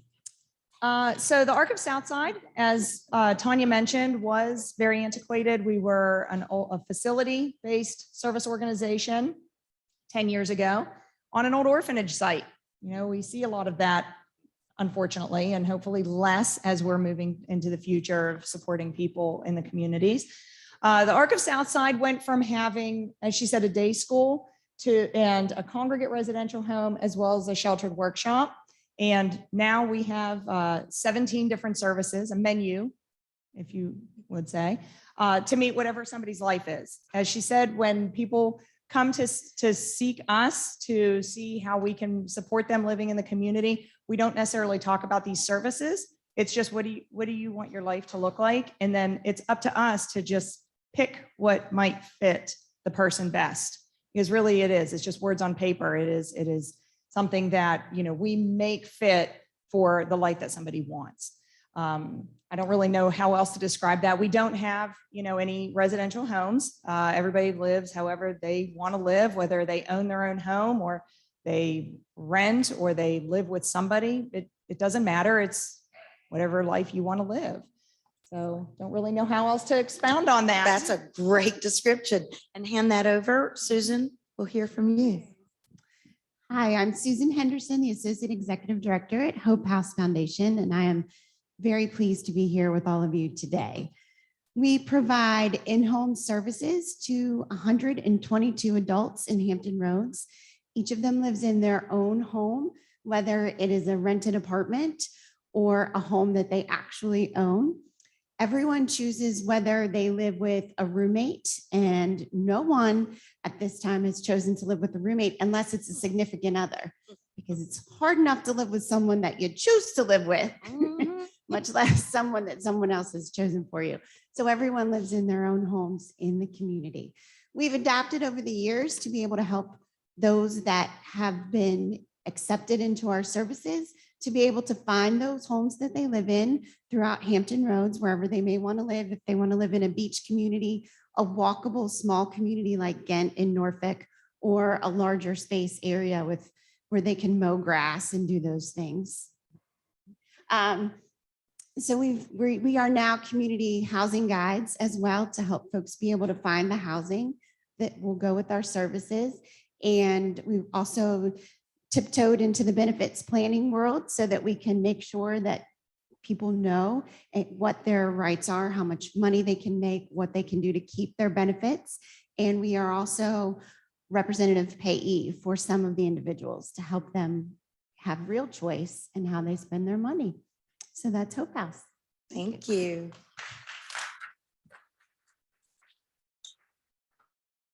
Paula? Thank you. Thank you, everyone, for having us here. We're really excited. We loved Patty's talk. I think she's gone, but we are very much like, oh, there you are, Patty, sorry. We're very much like the Neighbours model, so we're really excited. We partner with affordable housing developers for set-aside units, and some of those set-aside units are a result of the settlement, the target population. So we're really thrilled that we've been able to move the needle on how we move adults into the community. And then we provide the supports. Unlike Hope House and I think the Arc of Southside, we're not direct service providers. That's what makes our model a little bit different. But we provide supports very much like Patty talked about in that neighborhood model. And we're very excited about what we do. Thank you. Excellent. Why don't you hold that, Paula, and tell us what made you decide to start doing this? Like, and it's going to be a question to all of you, really, why you decided to transform or do this business model. Sure, we were really inspired by the Main Street model. If anybody's familiar with Copeland's and Main Street Connect in Maryland, I went out to a housing information session in Virginia in the winter of 2018 with my husband. Our son was about to turn 29, almost 30. And he had been living in our basement for 10 years following high school. And we thought that was an indefinite thing if something didn't change. And so we were really inspired that night by two things.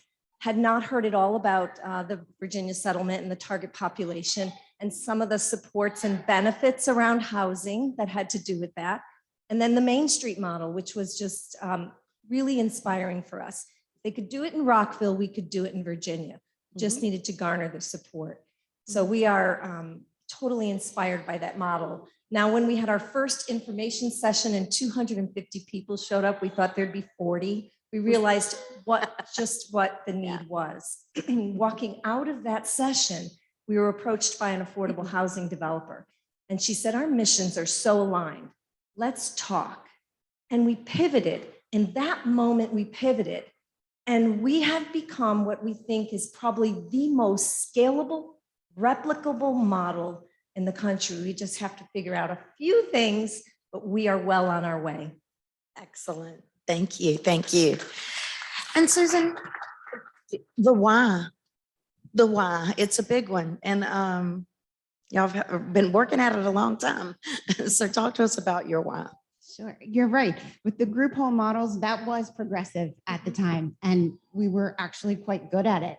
And we were asking individuals we support, asking families, are you happy? Are you happy? Are you happy? And resounding yeses. But then we changed the question. And that's the key. You're happy, but what else would you like? What would you do differently? What is missing? We changed the question, what's next? And that's when we started really hearing what people were saying and really listening, which was, I want to hang my artwork in my living room.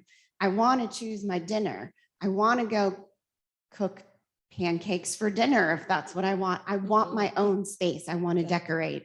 And that's when we realized we got to change. We got to move the needle. There was a lot of resistance with community members, sometimes with family, and even a few of the folks we support, but we kept pushing and asking that question, what's next? Where do you want to be? What do you want it to look like?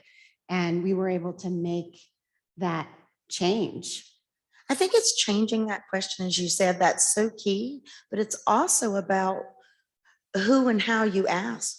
If I depend on you for my life and my support, and you ask me if I'm happy with what you're doing, I'm probably gonna say yes, because I'm at real risk if I answer that honestly, or I tell you I want something else. So I think that's a really important part too. And most of the time, oh, people please. don't know that it's a possibility. Oh, Just absolutely. like was said earlier by Yeah, Patty, yeah. people don't know having your own space is an option. That's right. That's right. Very good. Monica, talk to us about why that change took place. Honestly, the same answer. It was the same thing. Simply everyone that we were supporting wanted more. It just took going a little bit deeper into the questions of, yeah, sure, you might be happy and we may be awesome at what we're doing to support you here in this group home or in this sheltered workshop. But if you could chart the course of your own life, if you could live anywhere in the world, what would that look like? Show me the picture. And that was the answer, the resounding answer we got. And when we started talking just with our smaller group home, not as many as Hope House had to close down back in the day, but we had one that was licensed for 15 beds. And the idea was, oh, where are those people going to live? And wherever they want, right? But it was interesting because almost everybody chose to live in their own apartment as well, except for four of our guys that chose to remain in the, roommates, but in homes. So I think it's just important, like you said, to ask the right questions. And, we always say, go beyond just the residential side and the housing choice side, but ask that when you're talking about helping people choose their own support staff. You might meet somebody and you say, well, do you like them? Sure, I do. Do I want them coming into my home? The answer is often different. So it is always about the types of questions that we ask, because our words can be very important. So we got to be careful about that. But yeah, same reason people wanted more. Eric, introduce yourself and maybe tell us about what does support look like for you? What is it like living in your own place? My name is Pastor Eric. I like to live closer. I like to live on my own. I can do whatever I want to do. I go to bed when I want to. I get up when I want to, and I eat when I want. And Me too, man. Me too. And that's the life anybody should join. How long have you been in your own place? Since 2017. Okay. And then I've moved to my home finally. 2 bedrooms. I turned one that is my office. Oh, nice. Okay. So, Wonderful, wonderful. So you needed that extra space? yes. Okay. Is that probably related? Do you want to share? You introduce yourself as pastor. Do you use your second bedroom as your office because you? I also do my preaching and also do the battalion. Mhm. Oh, But lots of Zoom meetings. Don't put me on the bus. Yeah, I throw you under the bus by. He's referring to that because I don't know that I told him or asked him right away. We've been friends so long. I knew he would be happy to do this keynote, and I had said it to someone else before remembering to ask him. Luckily, we've known each other a long time. Yes. So having that extra space really meant a great deal. Yes. Wonderful, wonderful. Thanks for sharing that. Terry, do you want to talk to us about, introduce yourself and share what your life is like? My name is L. Wilson. I didn't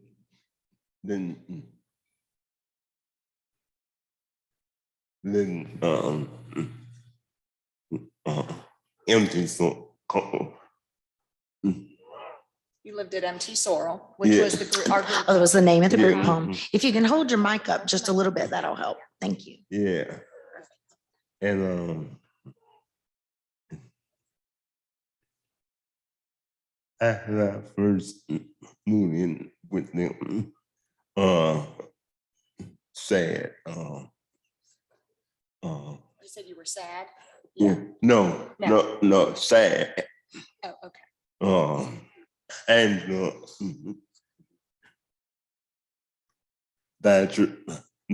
Bradford, and Donna. Yes. But when you moved, I think she's wanting to hear about when you moved out of the group home Out. into your first apartment and Yeah. how that felt. Yeah, Did you like it? yeah. Yeah. Do you want to go back to living at MT Sorrel?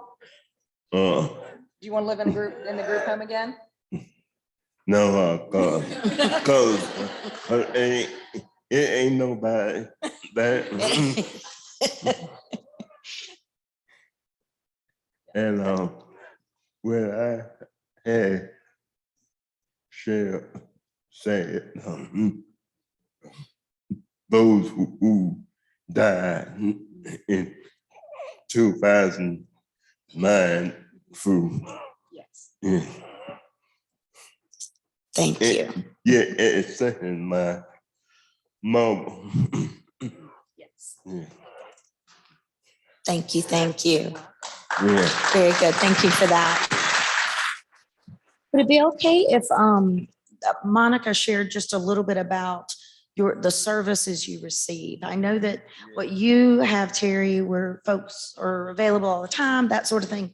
Maybe if Monica could describe that difference. You okay with me doing that? Yeah. Okay. So we were inspired by what Hope House was doing here in this area. So when we were talking about closing our group home, we wanted to look at models that truly were inclusive. And we came and met with Lynn Siegel at the time and thought, oh, this is a great model, right? You know, we can still support people around the clock, but within their own homes. You know, at the time, of course, we didn't have apartment building complexes in Danville because we're in a rural area. But we were able to partner with some local developers. We contacted a low-income housing tax credit property group and said, look, this is what we want to do. We have people that want to rent apartments in your buildings, but they're going to need some support. And we want to be able to have staff on site, but they're not going to be tenants there. And they're not going to have an office, but they're going to be coming in and out. And they thought this was a fantastic idea. So it was a nice out of the box kind of hybrid way to partner. It fostered community. They loved it because they had eyes on their apartment all the time, right? There were people always there kind of keeping an eye on what was going on.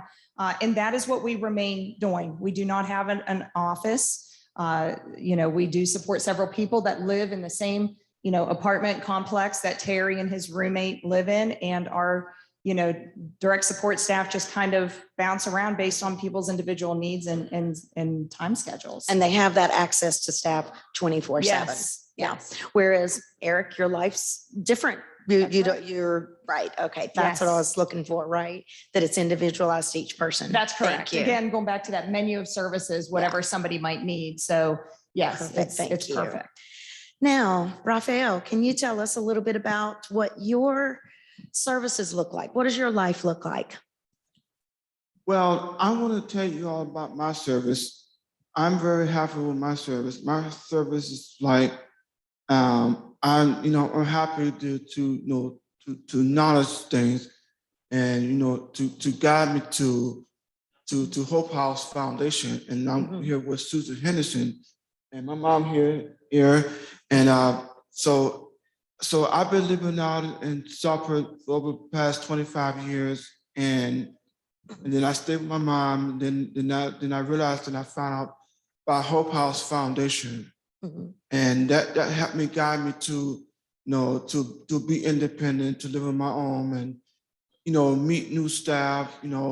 They helped me guide and, guide through things. And I'm out, just they helped me, to find a job. I'm working at Kroger and, great. doing well out there. And I have support with a job coach. She got me to it. And that helped me put a smile on my face and that brought me to justice. And that made me feel a lot better. I'm happy to knowledge skills and I'm happy to be here at Hope House. I'm at Seaside Harbor and I'm happy there. We go places and we do a lot of things. We go places and I moved there since 2020, Oh, the day after wonderful. Father's Day, and I'm happy with it. I'm happy with Hope House Foundation. Wonderful. I understand it's a beautiful community. You said Yeah, it Seaside is. Harbor. What a great part of town and a great community to be in. So thank Down you at for that. Oceanfront. Oh, come on, now you're just bragging. Yeah, Oceanfront. Well, let me. That's awesome. Well, what really helped me guide me to is Hope House. It's a lot of places to be where we go find everything. We do this and do that. Right, you're connecting, and that's the key. You also mentioned another thing that I thought was that Patti said earlier, justice. You found your justice. Yeah, I sure did. Yeah, and that really is and justice brought me a to sense of life. justice and right. Right. Is what everyone's looking for. Thank you for sharing that. Oh, you're welcome. Thank you. Thank you, all of y'all.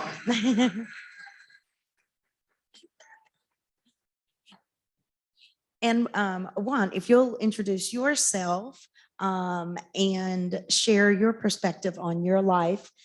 We have some tools. Juan has prepared his comments earlier, and we're going to get that shared through technology.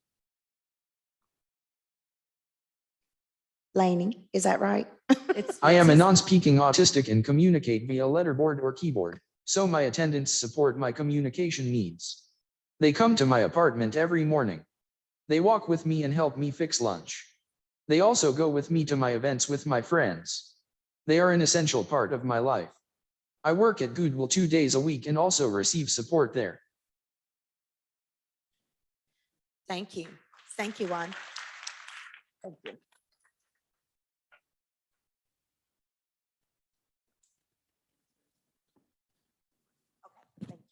Thank you for that. I wanted to also, let me see, don't have my readers up here. Tell us about, oh, you're very sweet. Do people have to have a certain skill or how do they qualify, right? Talk to us about that. You can start wherever we would like. Susan, Monica, whoever. Because I'm a non-speaker, my attendants need to be trained to support me. I am hoping to start using a speech generating device so it will be easier to find attendants to support me. I'm lucky that most of my support needs can be met by my family and friends. My attendants have been selected mostly through word of mouth in my community. Most of my attendants have stayed a long time. That's great. Thank you. Thank you. So that's how you are able to get your staff. You know, while we're talking about that, since you said that, Eric, Raphael, Terry, how do you hire staff? How do you get support to do that? We pick our own staff when we want. If the staff we don't like, we do not hire. So you do the interviews, and if you don't want them, We the don't ARC take doesn't them. hire them. Oh, there you go. We don't take them. Right. Right. Right. Okay. Raphael, do you have some experience with how your support staff? How do you choose that? Well, let me start by saying this, the support staff, we choose whatever staff we like. And we eventually, when I first moved Seaside Harbor, we had a lot of staff to support and guide us, you know, to justice. And, you know, now we've been doing a lot of places now it comes down to here because we lost a lot of staff. Yeah. A lot of staff has moved on. Yeah. Because we had a gentleman named Julius. He moved to Lakewood. It's a straight shot, and because the other staff over Lakewood, they needed some help. A lot of staff is quitting now, and we ain't got that many staff, so we get new staff on board. Yeah. And then you know, pretty soon I'll be getting a primary staff. Wonderful. To help us to guide me and to justice. It's been so hard with the workforce crisis. Yeah, it really I think has. the key, yeah, it really has. But what I'm hearing from both you and Eric is that the decision is yours, that those choices lie with you. Susan or Monica, do you want to talk any about how hiring is, how do you make sure that's true? I think the key is to just get to know.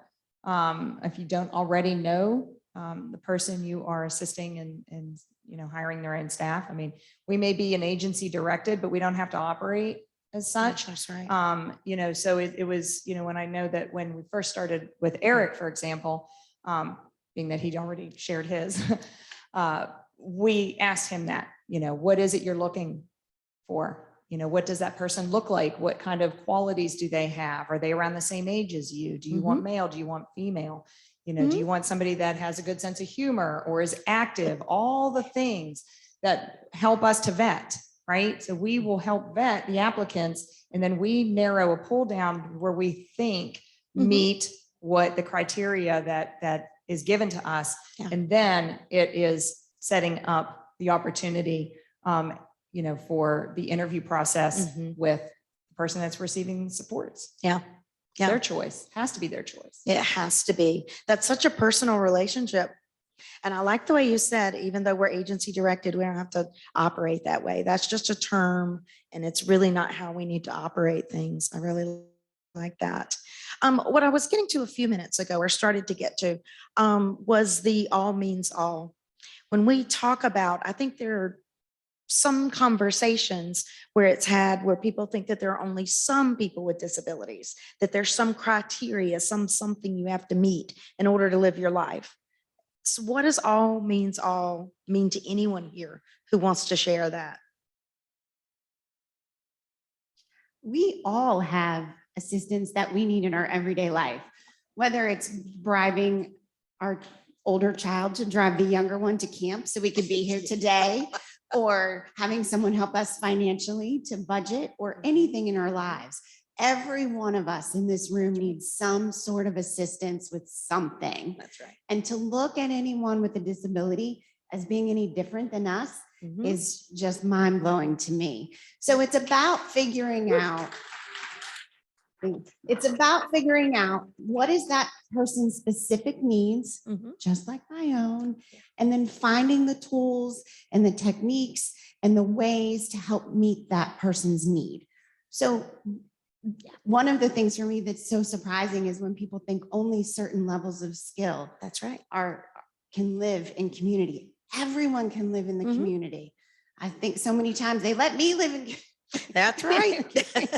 They. So it's no different. So anyone with any level of need can live in their own apartment, can have hopes, can have dreams. It's just a matter of figuring out what assistance is needed and matching the two together with services. That's right. And I think that it's really, it would waiver redesign added services that absolutely make that 100% true.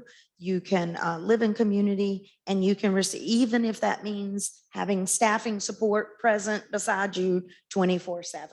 There is no difference. Eric? I want to add what her said. You don't let no one tell you you can't live or you can't do because you can't do it.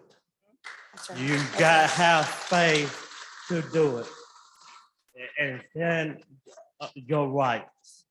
That's awesome. Thank you. Yes. And I just want to piggyback on that because I often say the same thing. Everybody needs some sort of support with something. And we have to remember that, you know, the disability population is the largest minority group in America. We have to remember that. And it's also the one that any one of us could become a part of at any time.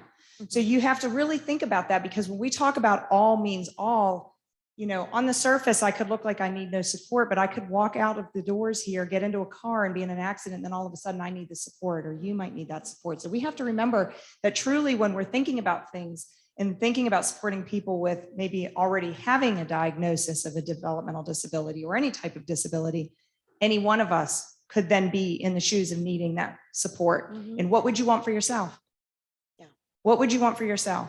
And I think all of us would want to be supported as, you know, as inclusively as possible in the homes of our choosing.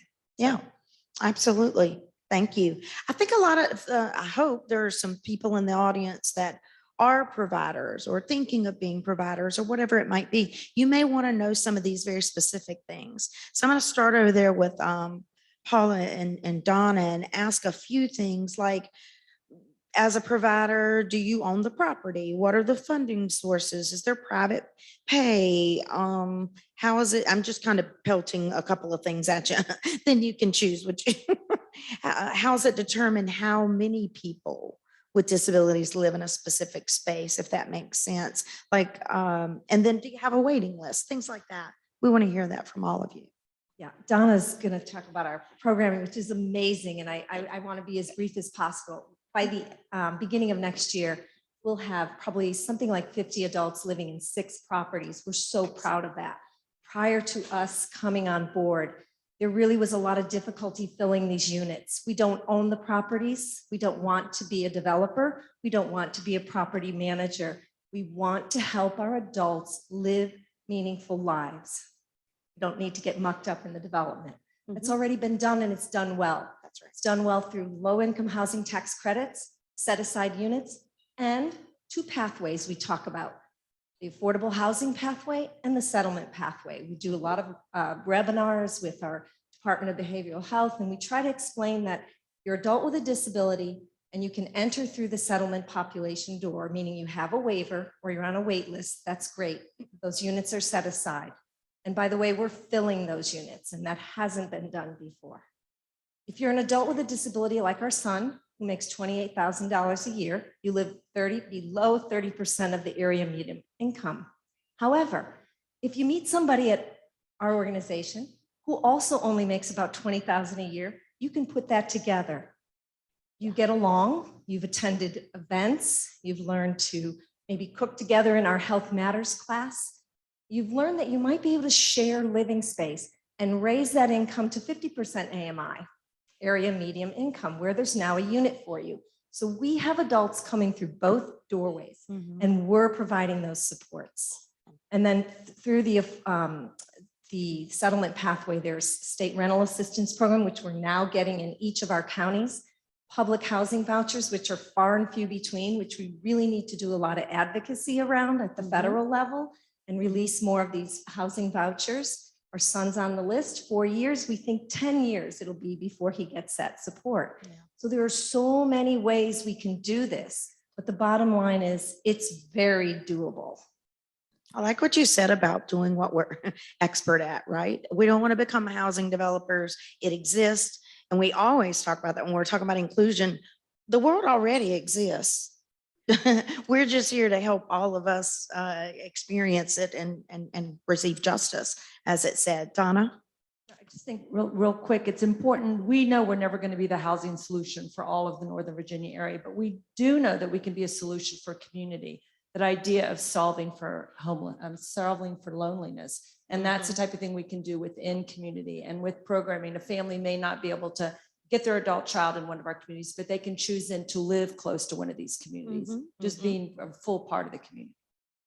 Right. And when you're saying communities, it's communities that exist and you're supporting, you said you're going to hit 50 this year, but they're in multiple locations so that it's fully inclusive. And it's really scalable. And you know, I've studied a lot of this around the country, and I'm not quite sure anybody has the ability to be as scalable as we do and to really move the needle on how we get adults out into the community, living a life like they want to live. And you mentioned that different than this group, you're not providing services. You partner with other service providers. So the folks that you're supporting in these areas, do some of them, they receive different levels of service based on their needs by other providers? Right, but I want to have Donna talk about this, our creative way we're solving for some of the shortage.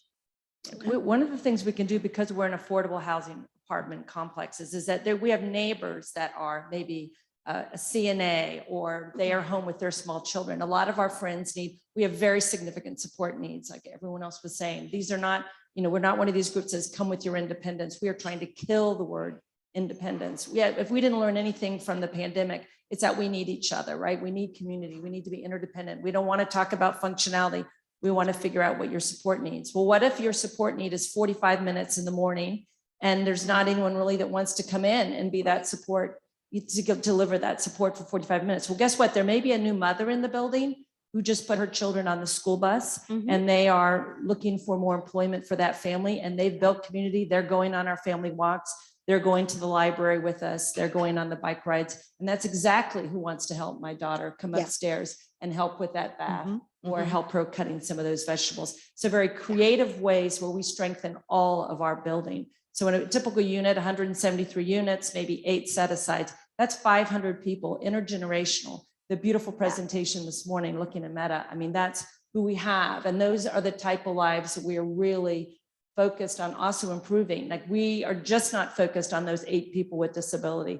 We are not going to rest till we have raised the life and the quality of life in the community of everybody in the building. I think that's great, because relationships and isolation that Patti talked about is so real. Yeah. But you should know that when Donna put a sign up in the building about needing help, like, it was overwhelming. We became the employment agency, and you weren't expecting that, and you got overwhelmed. I bet. Totally solved that direct service provider problem within that building, and we can replicate that same model. Right, Yes. right. That's great. That's great. Susan, do you want to talk about some of those things? When the group homes started closing, we did recognize that finding spaces for individuals that we supported was a bit difficult. The community was hesitant, landlords were hesitant. So we were able to create a nonprofit affiliate, a 501c4 called the Residential Corporation, and did a lot of fundraising. And that organization was able to purchase a few key properties just to get our foot in the door and have a space, a safe space for the people that we supported. We also found that we did find some good community partners. There were a few landlords out there, but sometimes the behavior of one person or the action of one person could cause them to give everyone a notice. I've never heard of such a thing.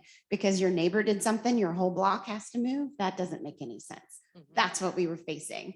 So we knew that we needed to branch out. And that's what I think you always have to do as this kind of provider. You have to keep looking for the next thing. So we also partnered with developers and used LIHTC funding. And that is how we are in Seaside Harbor Apartments. They had set aside units, again, that weren't being used. Right. And needed folks to be there.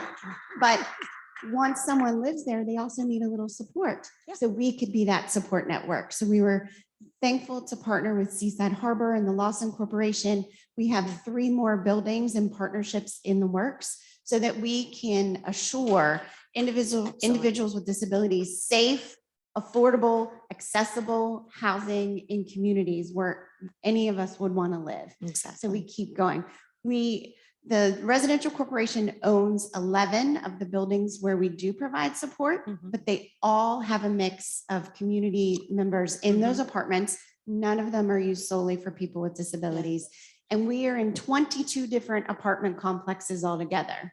So that's a big difference. I think sometimes that's a misconception that Hope House owns the property and we just don't. I think you had to change that over time. We I mean, absolutely even with did. the separate 501, it evolved. When you started in the 90s doing that, what I say exists now didn't exist then, the vouchers and all of these things. And so you evolved with the times. That's right. Yeah. And we're very thankful that the fair housing laws changed in the last few years too. Right. That landlords can no longer discriminate based on your source of payment. Mhm, And I think that's something that's It's also huge. unknown that a lot of people don't argue with. I think that is huge. Do you have waiting lists? We do. Yeah. We have a waiting list. Hopefully, as these new properties develop again over the next year, we should have 3 new locations available. So that's exciting. Okay, good. I and think this- that's something that providers need to hear, that there is this demand for the service and that it's there and this is work. That's right. Yeah. And the new waiver rates are helping already with staffing. So thank you to all of you who advocated for that. That's a huge improvement. Monica, do you want to share some of this? So of course, when we closed our group home, we chose not to get into the property ownership again because we wanted to focus where we were good, and that was with the direct support. So we do not own properties. We just go to where people already live or through community guide services that we also provide, as well as, benefits planning and payee, same thing. As you guys, because I swear you guys were just inspiring to us. We followed the same vein and just help people identify where they want to live. As for a wait list, yes, we do have a wait list for people wanting to get services in the community. We are trying to whittle that down, but it has been impacted by the staffing crisis. I mean, you do the best you can, but you cannot pull staff out of the air. Right. So we're really hoping that, with the waiver rate increases that we can, continue to maybe move past the staffing crisis. And I think that it clearly impacts everything, Sure. the workforce crisis, and that's in every industry. But kind of putting it aside, I certainly remember a lot of conversations when we still had a group home. So I know the crisis wasn't there then, but about vacancies. And Patti mentioned that earlier, because vacancies are attached to money. And so when that is a business model that's really difficult. And people, it was a few years ago, I looked up the vacancy rates in group homes that were established in Virginia. It was fairly high. And what I see and hear from you is if you have a waiting list, then that's the demand, and there's no such thing as vacancy. So there's not money going out a door waiting for someone, because that's making people fit into something that already exists, your square hole, round peg, that whole thing, versus meeting you where you are and building life around you. So from a business standpoint, there's some real benefit to that. Yeah, I think I have a very unique perspective, considering I came from running a group home and then going to the other side. And I would never choose to go back. I think not only, from the humanistic point of view, it makes sense clearly, but from the business side as well, it makes absolutely no sense for me to go back to that model. I think it was harder to run it as a business because you're constantly trying to balance your business needs with the wants and needs of the people you're supporting. In as much as you want to try to be on that other side, you still have to keep the doors open. So yeah, I think that kind of gives me a unique perspective in having seen both. Yeah, I can see that. I want to go back and talk a little bit about to some of you about what's the difference, what's different in your life Terry, Eric, Raphael, Juan, what's the difference now between living where you live now versus the past, whether you were living in a group home or you were living with family? Raphael, I believe you lived in an intentional community that has transitioned now. So how's your life different now? Well, my life is different now because I've been living out in the transition called Vuong Presbyterian Home.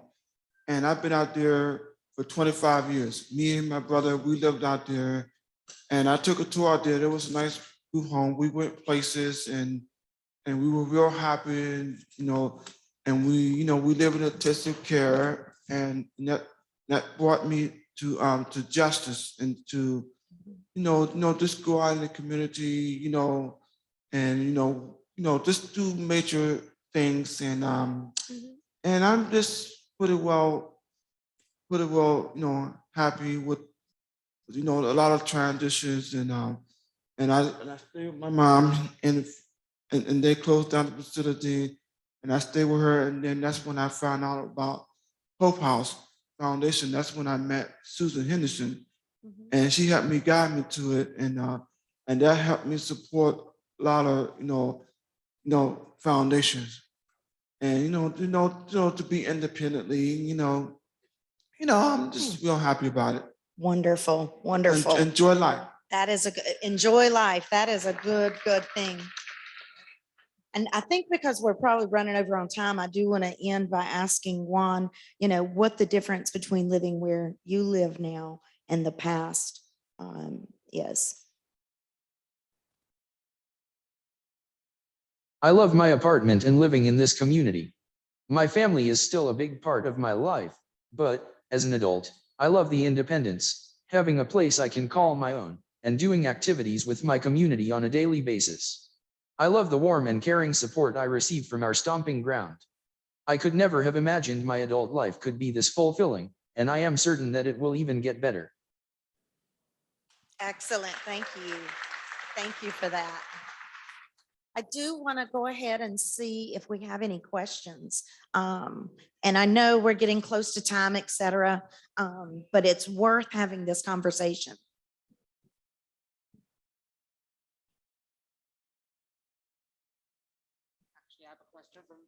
Actually, I have a question from Monica, actually. Monica, with the casino coming to Danville in the future, the big casino, Rosie's, do you think you're going to hire a lot of people with intellectual disabilities? I don't see why they wouldn't hire anybody that is skilled enough to work. We of course are looking at any opportunity for employment for anybody that we support. We are very active in individualized supported employment. And so we are eagerly anticipating the casino opening because, that just means more jobs. So if we have someone that can do it, why not? Let's all work together and tell Rosie, let's hire people with intellectual disabilities, guys. It's actually Caesars. Let's do it. Yes, Caesars. Yes, for me, I'm sorry, but you don't understand that they are shutting down group homes and special house because they're not making enough money. I just found out from Jonathan, my lawyer, that my friend of mine told me about it, but they're not making enough money in group homes and special house. Since the court case, I got the biggest waiver. Some things we don't understand. Sometimes we make mistakes. Since I won my case, this is my anniversary day. But I just let you know what's going on. Thank you.